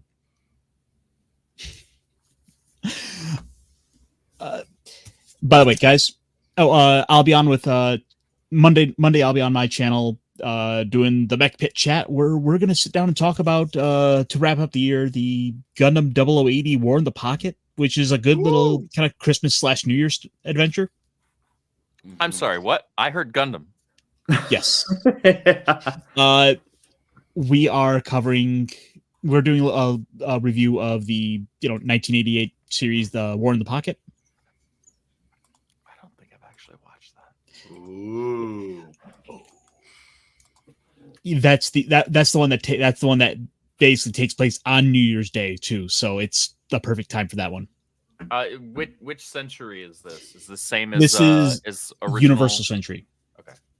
Yep, this is taking place during the 1 year war, at right at the tail end of it. Okay. All right. Adding that to my list. The nice thing is it's only like 6 episodes, so you're in, you're out real quick. Okay. Tuesday will be over. Either this week or next week. We've got Talk Hard coming back. We'll be doing some toxic movie coverage, including in the upcoming weeks. We'll be discussing Highlander 2 because we gotta cover some bad movies now and then. It's all about moderation, as we like to say around here. Moderation. And finally, guys, do yourselves a favor. Go out, if you haven't, to your local comic shop, your friendly local comic shop. Pick up your new books, but also pick up some back catalog books. They would love to clear some room up, and you never know what you'll find. Like, I got a copy of Turok the Dinosaur Hunter. I did too. Wait, like this week you picked that up? Last week. Oh,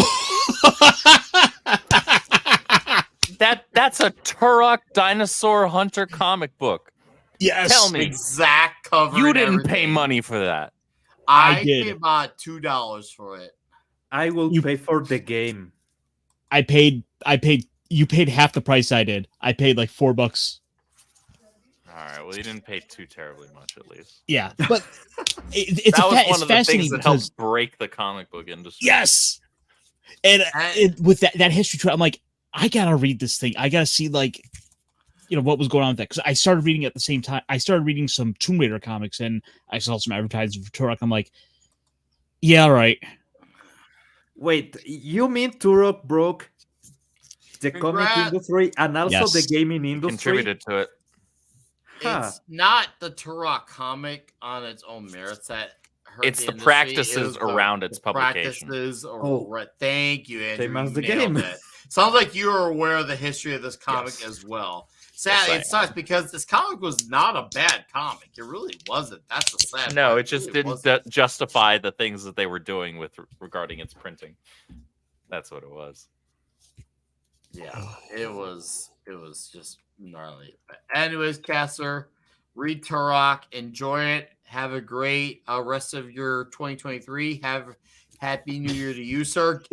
Dude, we need to, if you and I can get together to talk Duke 2 and Cobra Commander, if you're available this month, let me know.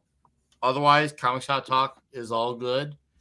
I've got to get a copy. Like I went down Wednesday to my comic shop. They were all sold out. I could not get a copy. It seems like it was a bit of a toughie to get hold of. If I see an extra copy, I'll help a brother out. But I appreciate it. All right, chat.